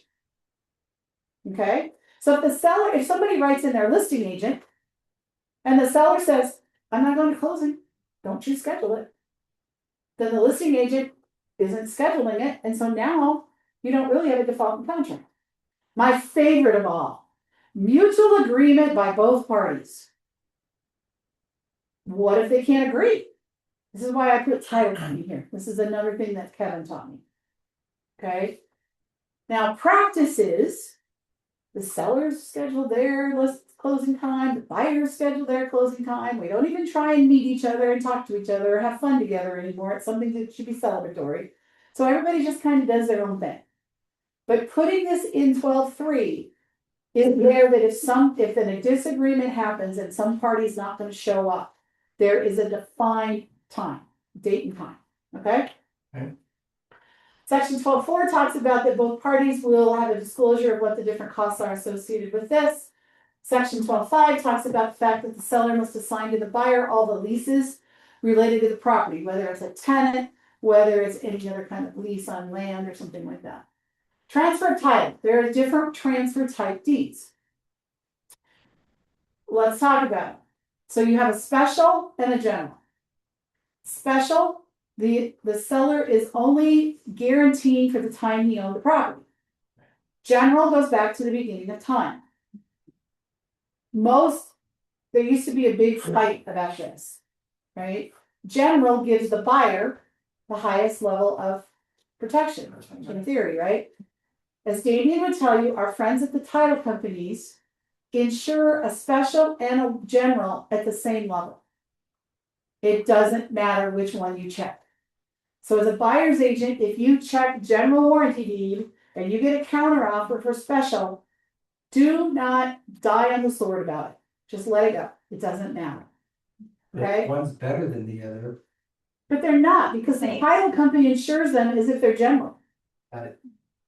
They already have the highest level of protection because of the way the title companies work. Okay? Go ahead. Is this the same thing where we just explain what a general and special warranty deed and let them decide on? Most of my buyers don't care, so I will check general, and if I get a counter, it's special, and I just tell my buyers that. I say, I'm gonna check general, we might get a counter checking special, it really doesn't matter because the title company we're using. Okay? The other most common deed that you guys will see is a personal representative's deed. And you need a personal representative's deed when you're dealing with an estate. And a personal representative's deed has to actually be generated by the attorney of the seller. Okay?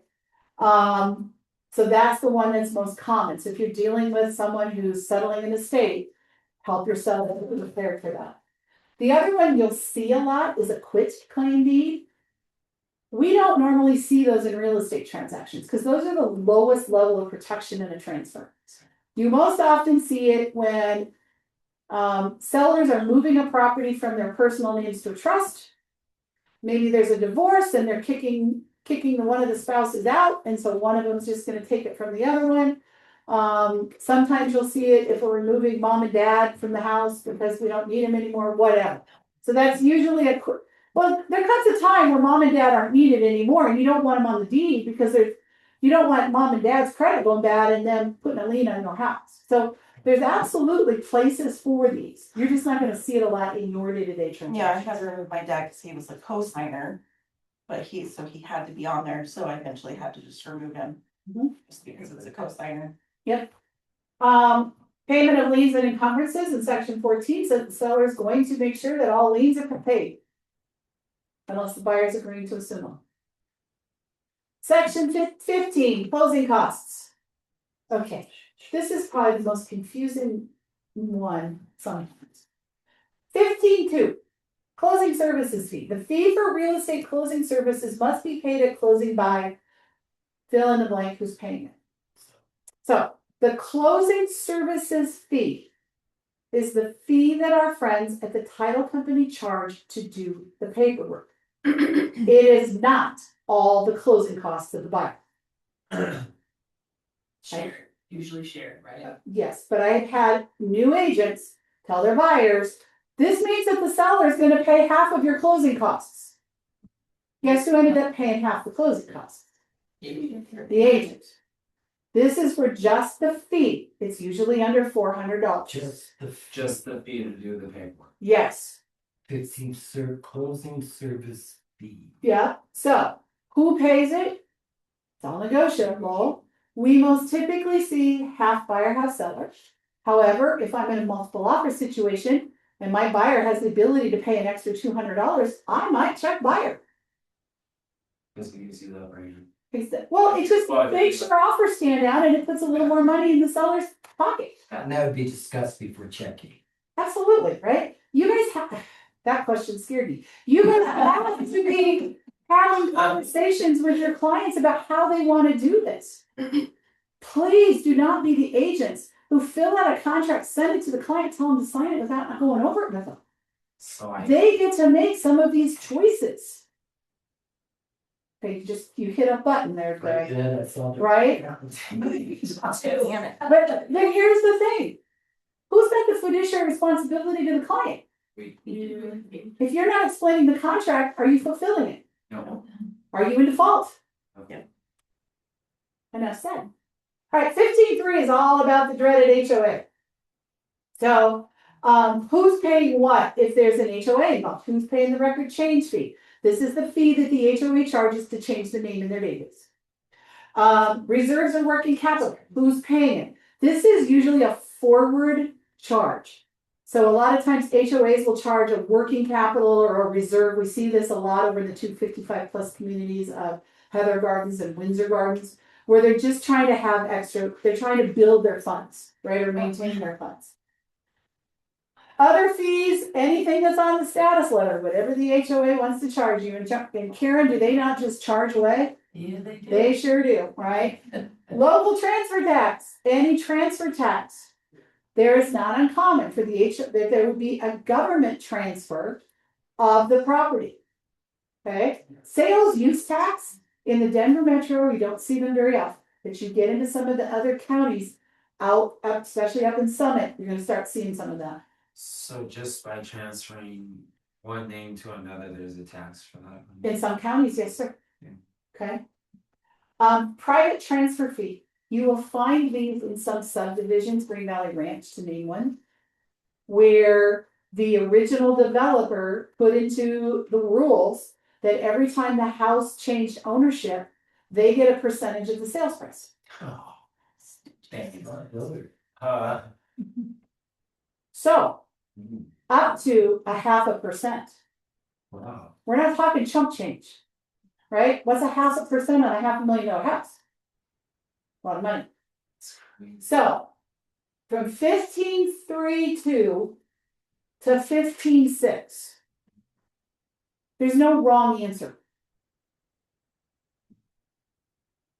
I like to make the seller pay for everything except the working capital, because the working capital is a forward fee. But you can see, and some of you, I've worked some contracts, I'll say, let's just check seller and see if the other agent catches it. And they don't. And then there is one. Guess what the contract says? So sometimes I will check seller, all the way from 15.32 to 15.6 and see what I get countered with. And I let my buyer know, we might get a counter on this, but let's see what happens. Because who am I working for when I'm normally filling out this document? Buyer. Buyer. When I'm Karen looking at multiple offers, who am I looking for? Seller. So first thing I'm going to do, if I know that there's a big reserves or working capital, first thing I'm going to look at is why did they check in 15.33? And I might counter and charge it to the buyer. Okay. 15.7 water transfer fees. Some water companies charge a transfer fee, some of them don't. Most of them are pretty minuscule if they do. So in the part where it says not to exceed, I just put $250. Some of them are 0, some of them are 50, but you want to put some dollar amount in there to protect everybody. If the listing agent knows, or you know, because it's consolidated water, you could check the water stock box. But typically we don't know. We don't know what other pieces of paper come with that transfer fee, so a lot of times those are left blank, and that's okay. And then who's going to pay it? So I like the seller to pay everything, right? They're making all the money in their sale. Okay. Utility transfer fees. This is the fee that Excel is going to transfer, or whatever the company is that holds the utilities, to transfer the service. I do make that a buyer expense, because who benefits from the utilities being transferred versus turned on? The buyer. The buyer. And that's a good way to think through things. Like, who benefits? When you're going through and deciding who's paying, who benefits? Who benefits from getting that house out of their name?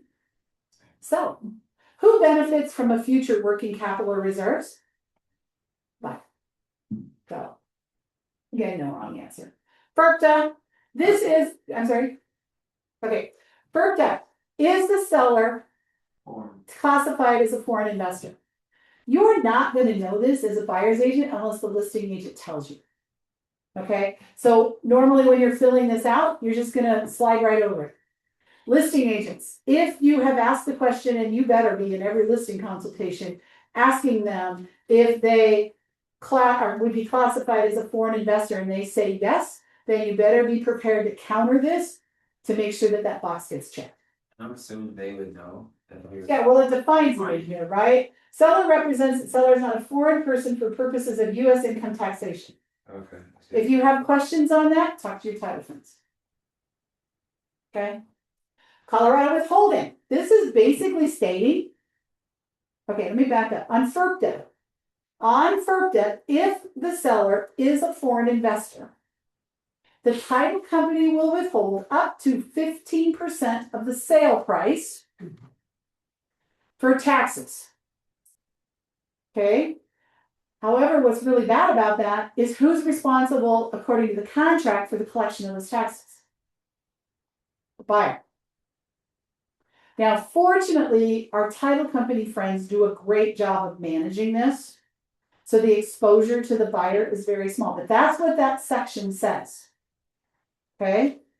Section 1592 talks about that if the property is an investment property by someone who does not live in the state of Colorado, or the seller is moving out of the state of Colorado, they may be subject to a 2% withholding of the sale price to pay Colorado taxes. Again, your title company friends are going to walk you right through that all the time. But just be aware, if you have a seller who's selling in Colorado and moving out of state, I do. they're going to get asked this question at closing. Oh, Okay? But just prepare them for it, because here's what the questions at the closing are. Was this your principal residence? Yes. No more withholding. oh, it doesn't apply if it was your. Right. But if they were an out-of-state investor who owned a rental property, they could be subject to it. Talk to your friends at title. This is why using a good title company is very helpful, because they help you through all of these different things. All right. Section 16 talks about all prorations. Property taxes. As we know, in the state of Colorado, property taxes are paid in arrears, which means the 2026 property taxes will be paid in 2027. If you are doing a closing right now, the buyer is going to get the tax bill in beginning of next year, but the seller has owned the property for half the year. So the title closing company will do a proration that will take money away from the seller and give it to the buyer as a credit on the settlement statement. They calculate that amount using prorations. What do they use as the factor in prorations? You want to use most recent mill levy and most recent assessed value. That gets a little weird in years when taxes are getting flipped around, especially a couple of years ago when we saw the big jumps, right? There were actually sellers who tried to counter and write taxes for the calendar year immediately preceding closing. So how many of you own homes between 23 and 24? What did your taxes do in 24? They went way up. So if you had a closing in 24, knowing that those rates were going up, if you countered and said that it was going to be based on the taxes for the prior calendar year, the prorate would have been done on a much lesser value. I'm not saying it was right, but I'm telling you that people did that. Okay? Most recently, it's most recent mill levy, huh? Then who's responsible for the extra money? The buyer. The buyer, the owner of the property at the time the tax bill comes, is responsible for the taxes for the full prior year. That's why they do the prorates. But can you see how prior calendar year and most recent mill levy could have a difference? Huge. God, it's hot in here. Okay, rents. If the property has a tenant and the buyer is assuming the lease with that tenant, how are you going to transfer the payments of the rent? So if you're closing on the middle of the month, let's say you're closing on the 15th, are you prorating the rents based on what's actually been paid or what's accrued? What's accrued? I think it depends. Because if the tenant is behind and it's on accrued, the buyer's going to be paying the seller for the rent that the tenant didn't pay for the first half of the month. If it's on actually received and the tenant paid on time, the seller's going to credit the buyer for the month for what he received, but for the part of the month he doesn't have the property anymore. But if the tenant defaulted and hasn't paid anything, the new owner can collect the full month. Got Important to understand. it. Yeah. I hope Ryan's teaching that to his real estate school students, because that's critical, right? All right, other prorations, water, sewer, propane, interest on continuing loan, and I always like the word any applicable. Any applicable. Any applicable. You get up in the mountains and you're selling, the owner owns a propane tank and there's gas in it. There has to be a process to figure out a prorate between the seller and buyer for the buyer to pay the seller for the gas that the seller paid for that's still remaining in the tank. That's crazy. It's real, It is. right? That- Now, sweet It's Uncle fair. Russ, so you guys, none of you met my sweet uncle, but when we sold his house, he filled the propane tank the week before closing and said, tell him to keep it, Very nice. Oh my right? So that could happen. Yeah. Again, y'all need to be talking to your sellers, right? And you're not gonna deal with propane much down here, so when you guys get out of the metro area, you gotta be talking to Margaret, talk to Bob. Yeah. We've got to help you, right? Association assessments. Okay, current regular assessment, what this talks about is that there's gonna be HOA dues and they're gonna be calculated in the settlement statement. The title company is gonna probably take 2 months in advance from the buyer, all that stuff. Now here's the key piece, that sentence that says, any special assessment assessed prior to closing date by the association will be the obligation of check a box. Seller. Check seller always. Okay, and I'm gonna tell you why. Okay. Except however, any special assessment by the association that has not been installed as of the date, okay? That doesn't come into play. Then in that next box, this is where you would show if there was a special assessment that you knew about as the buyer's agent. If you don't know about one, then just show it as none. And the blank one? So right underneath, look up where I said, if there's a special assessment, show it here, example, $15,000 special assessment for a roof or whatever. If there's no special assessment, write none. Okay. Those are my notes to you, if you're taking pictures of these screens. Okay? True story. You're buying a condo. But, you know, so it makes perfect sense what you say, who benefits from it is who should pay. If there's a new roof going on and the seller pays, they're never gonna. And that is the argument that many sellers will make. Okay?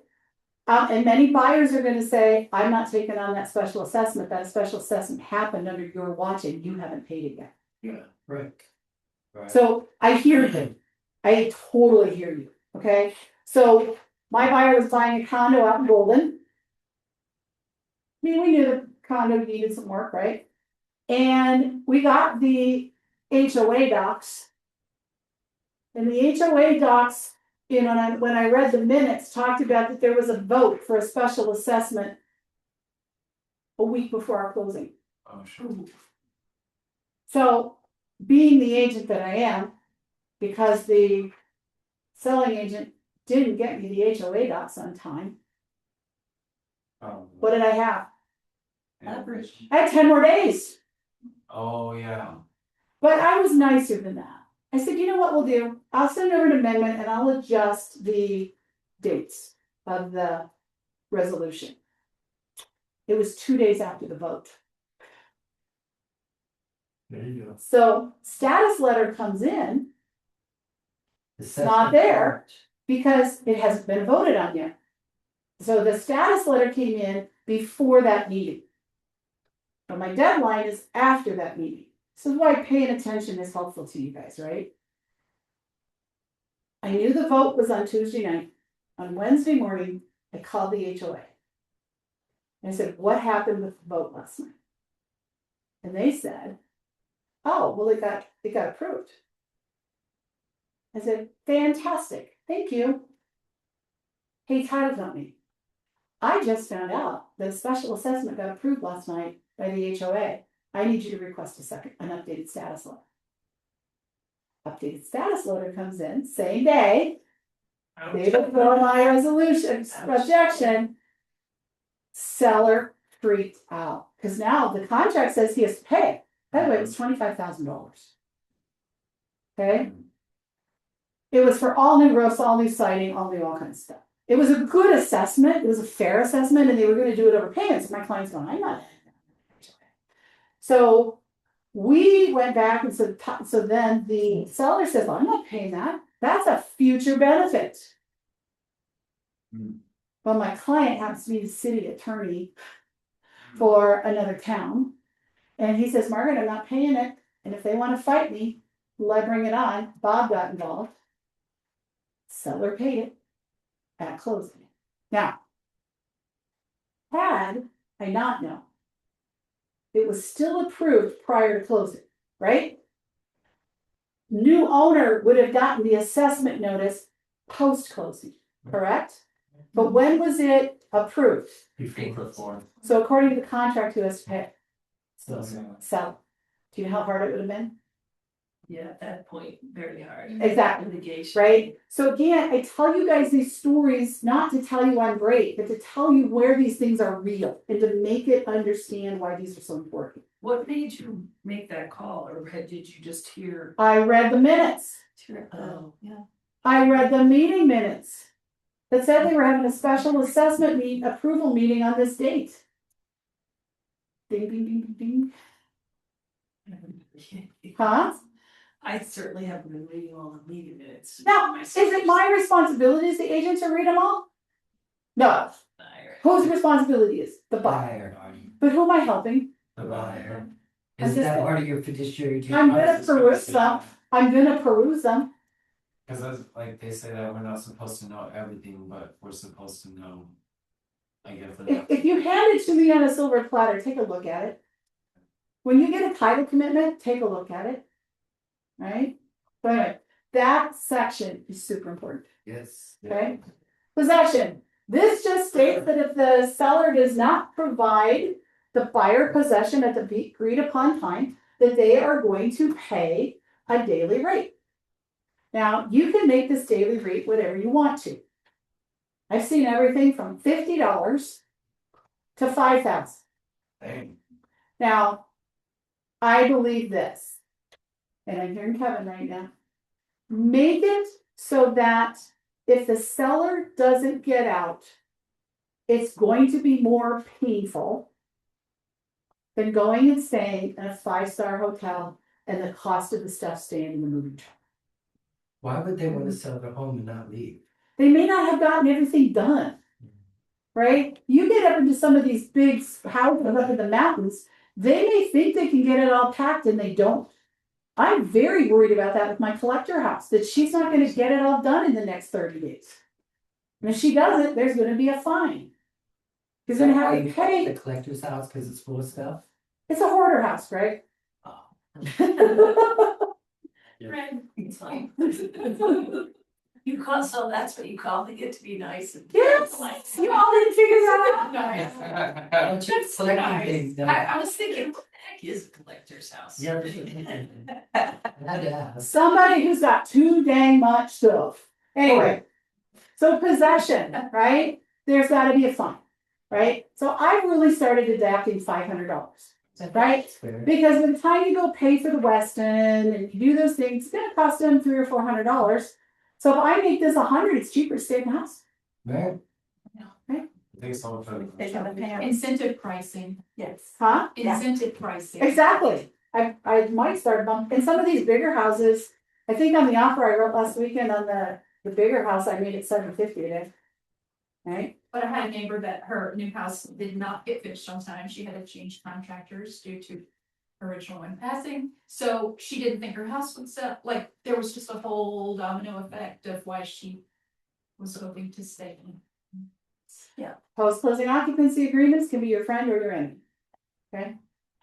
Section 18 talks through all the things that go into play if something happens to the property from the time you go under contract to closing date. You all have the ability to read, so I'm not going to go through all of these things. But here's the reality. What season are we in right now in Colorado? What weather season are we in Colorado? How about hail? Oh, yeah. We are in hail season. Does hail create a lot of damage? So if you're under contract on a property and a bad hailstorm goes through, go back to 2017. Okay? What happens? Well, it's all laid out in this section. Okay? What happens if the house catches fire while you're under contract? What happens if the house gets condemned? So this is all in this section, right? But I'll tell you what, the hailstorm and the insurance is a big deal. Debbie will tell you about a closing she had where the hailstorm came through during closing. Buyer and seller are both sitting at the table at the same time. Well, seller's insurance company didn't want to pay, buyer's insurance company didn't have to pay. They literally had to go back through the closing process to figure out about the time that the transfer deed would have been signed as to how it related to when the hailstorm hit to determine whose insurance company is going to pay. Okay, you guys, this stuff matters. So watch the weather when you pick your clothes. That's another reason why I don't like the double. That's another reason why I don't like the double closing. Because what happens if one party closes in the morning, the hailstorm comes through, and the other party closes in the afternoon?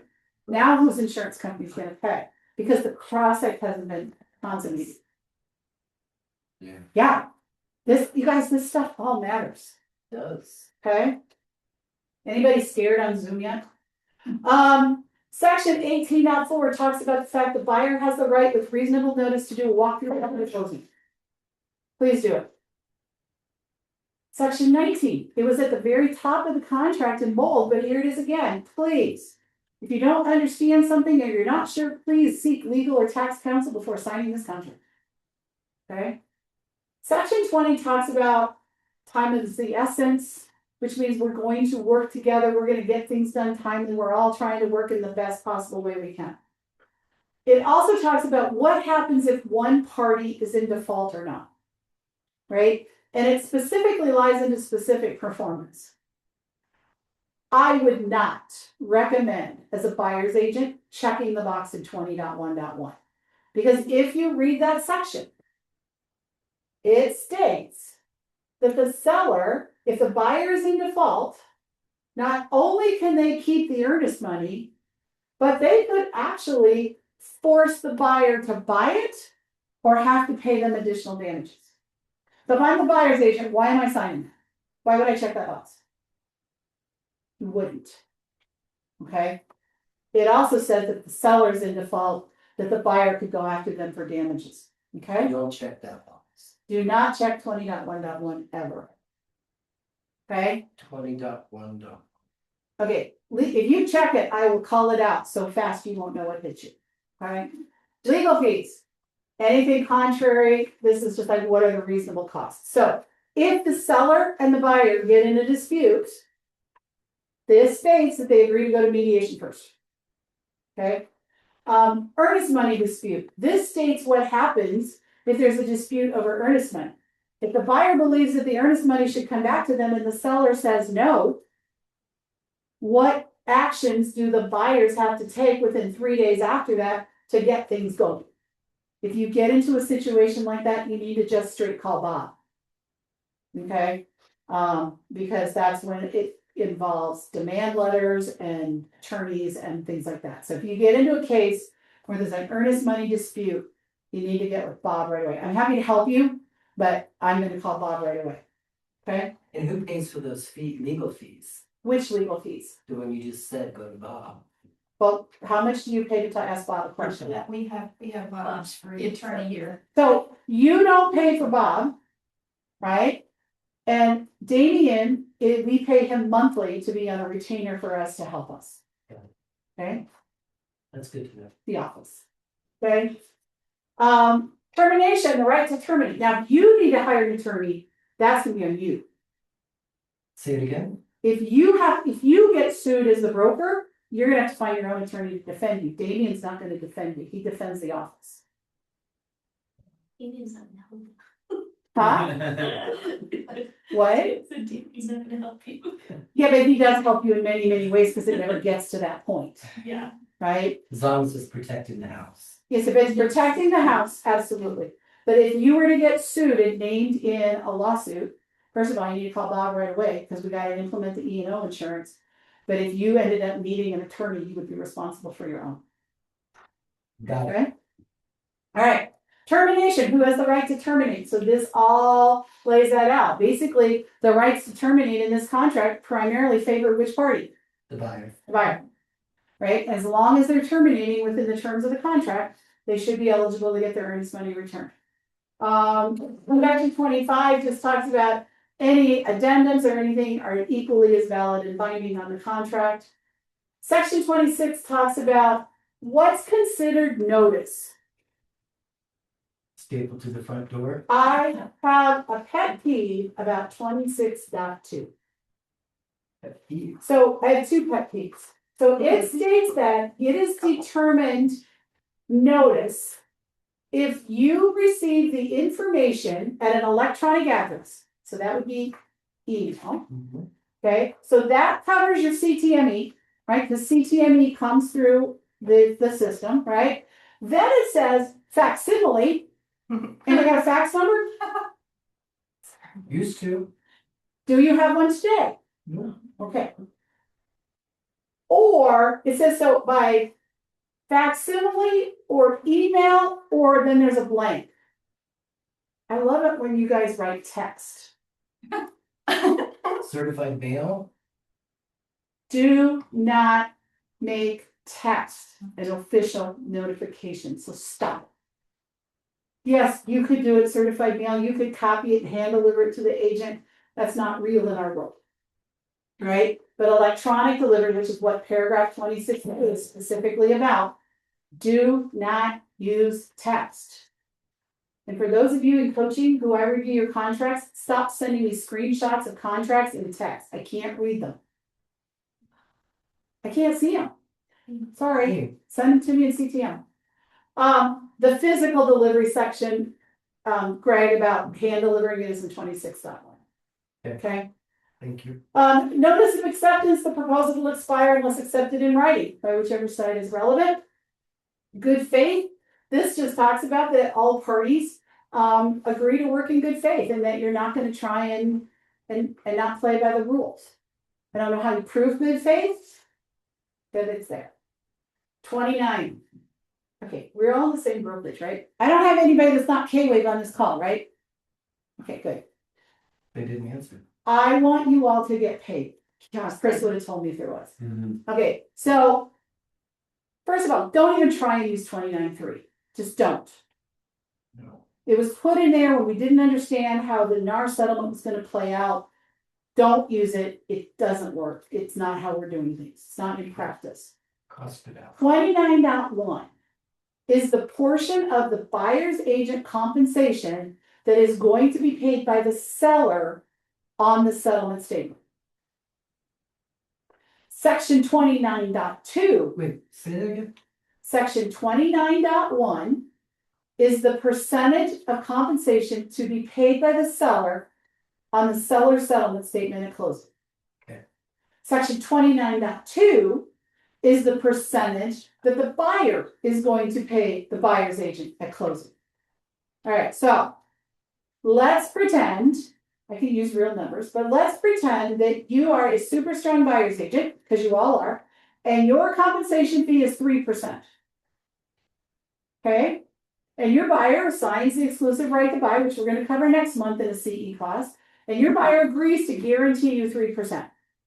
Okay. And you were talking to the listing agent, and the listing agent just blurts out, by the way, the seller's only paying 2.5%. Don't send me anything more than that, because the seller's going to say no unless you're well over a list price.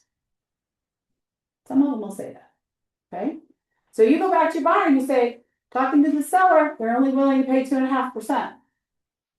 And you agreed to pay me 3. And 0.5% of the list price is X amount of money. So you're going to get out your calculator and you're going to take your $500,000 house times 0.05, 0.005, and you're going to get a $2,500 bill. So Jamie, the difference between what you agreed to pay me and what the seller's offering is about $2,500 to you. And she's going to say, I agree to that. So you're going to put the 2.5 in 29.1, and you're going to put the 0.5 in 29.2. You just did that too, didn't you, recently? Yep. Does that make sense? Yeah. Yeah. You all deserve every dime you earn. You got to understand this section. Okay. Now, if you put in your initial offer 29.1 at 3%, which by the way, we had one the other day, the buyer agent asked for 6. Buyer's agent asked for 6%. We countered and said, no, we're going to give you this. Okay. So let's say you send it in at 3 and you're having a conversation with the listing agent because they're preparing a counter offer and they say, oh, by the way, the seller's only going to pay 2.5 in its counter offer. I've already had the conversation with Jamie, my buyer. She says, yeah, I'm going to make up the difference. It's not going to be that much money. It's worth it. Then I'm going to tell the listing agent in the counter, when you change 29.1 from 3 to 2.5, make sure you add 29.2 at 0.5.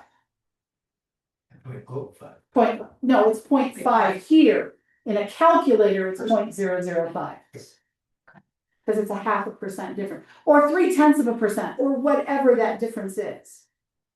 Okay? That is so important. Okay? All right. We're going to make it. Section 30, additional provisions. What are the additional provisions that you're going to put into this offer? There's an entire clause catalog in CTME written by our attorney that you can use. I teach another class on it. Okay? You can also write your own clauses. Coaching, let me help you. Okay? But examples of clauses that you will use: escalation clauses, appraisal gap coverages, the fact that the buyer is a licensed real estate agent, or maybe the seller is a licensed real estate agent. Maybe you, the buyer's agent, is related to the buyer. Maybe you want the house left in broom clean condition. There's a whole, it is a 2-hour class on all the clauses that Damien has given us. This is where you're also going to put in the septic language, right? About what happens when the septic tank needs to be inspected and pumped by the seller prior to closing, and what happens if something goes wrong. So that's what goes in the clauses. 31, if you're doing, this is other documents. Other documents that are attached. If you're doing a post-closing occupancy agreement, you're going to check the box 31.1.1, because that's what it says. If the box is checked, the post-closing occupancy agreement is part of this contract. But if there are other documents that you're attaching to the contract, you want to list them here. The only one I would ever write in here is the lead-based paint disclosure. I want that as an official part of the contract. Do not put the seller's property disclosure there. Do not put the source of water there. Do not put any of those other forms that go along with the transaction in section 31.1.1. Because guess what? The lender's going to ask for all of those documents. And what if there's something on the seller's property disclosure and the lender's underwriter sees it and they go, oh, time out. Okay? All right. I never fill out 31.2. Some agents will put seller's property disclosure, source of water, speed it right along, whatever you want to do. Section A, the most missed piece by agents that I see. Section A, which is underneath the signature portion, because the buyer and seller are parties of the contract. Section A and Section B is not technically part of the, is it not in there? No, it is, but now I get how agents miss it because I'm over here like missing it. Yeah, so Section A is directly under the buyer and seller signature areas, and this is where you as a buyer's agent are disclosing how you are working with the client. So the first one is, do you acknowledge receipt of the earnest money? Unless you physically have the earnest money in your hand, it does not. So I'm gonna assume it's gonna be 99% does not. And then, how are you working with the client? Are you a buyer's agent? Are you a transaction broker? Are they a customer? See, when somebody comes in on my listing and says, Margaret, I don't have an agent and I don't want an agent, I want you to do that. How am I treating them? Because It's a customer, but am I not still filling out this contract yes. based on what they tell me to do? So I would check that, okay? Then you sign it, and then a listing agent will sign section B. Okay? Woo! Thank you, thank you. Who's still here and awake? Well done. I'm just checking. Did we lose anybody? Well, we lost some people, Chris. Didn't we? Maybe not. All right, so. What do you think? A lot of people. Lots of great information. Well, it's great information that you can now use. So I'm hoping you all took lots of great notes on the actual contract that I gave you at the very beginning. Yeah. 3 hours and 47 minutes ago. Okay? I did. When you go to write your next contract, pull your notes. Yeah. Right? Because you won't remember. Unless you go and write a contract tonight, you're not going to remember. And the reality is, even then, you might not remember because I threw a lot at you. Yeah. Okay? So, questions on Zoomland. Do I have a question? Is there something that you're still confused on? No? You're all going to write perfect contracts now? Yeah. Come on, Kimberly, you've been in the business as long as I have, and I'll bet you learned a couple things today. You're on mute. Yep, I did. I learned a few things today. Good. Use them. Go practice, right? You can go out to Dora if you don't have CTM, and you could go write an offer from Daffy Duck to Mickey Mouse and just have some fun, right? Go play with it. Think about it. If I'm a buyer, how would I fill this out? If I'm a seller and I got this, how would I feel about it, right? The best practice you can do is the practice you get yourself. So, And do you have a YouTube video on this too? for those of you in coaching, the recording of this will be on the YouTube channel probably after the holiday. But you can find the contract class I taught in 2024. Not that much has changed, so you can absolutely find that out there. Chris, what happens with their CE certificates? What's the process? What can they expect? I will be providing all the names to Elizabeth, and she will get those emailed out to everybody, from my understanding. Awesome. So for any of you that got caught driving your car while you were here, Chris saw it. Actually, I don't think anybody did. So anyway, with that, although it's been funny, we have caught people. There's a class when you take your ethics class from Dora, if you're, or not from Dora, but from DMAR. So if you're a member of DMAR, one of the pictures they have is people on a CE Zoom class like this. And one of them, the guy sitting in the lazy boy like this. On camera, like some crazy stuff. So anyway, thank you so much. I hope this was helpful. I know it was the Friday before a massive holiday weekend, and I so appreciate you guys being here with me. And we got done 10 minutes early. So Merry Christmas, have a good weekend. Bye. Thank you. Thank you, Margaret. Oh my God. Thank you. Yeah, no kidding. His hair is so uncomfortable. These chairs too. It's awful. I know. I'm gonna buy myself a cushion. Do you think it's too late for me to find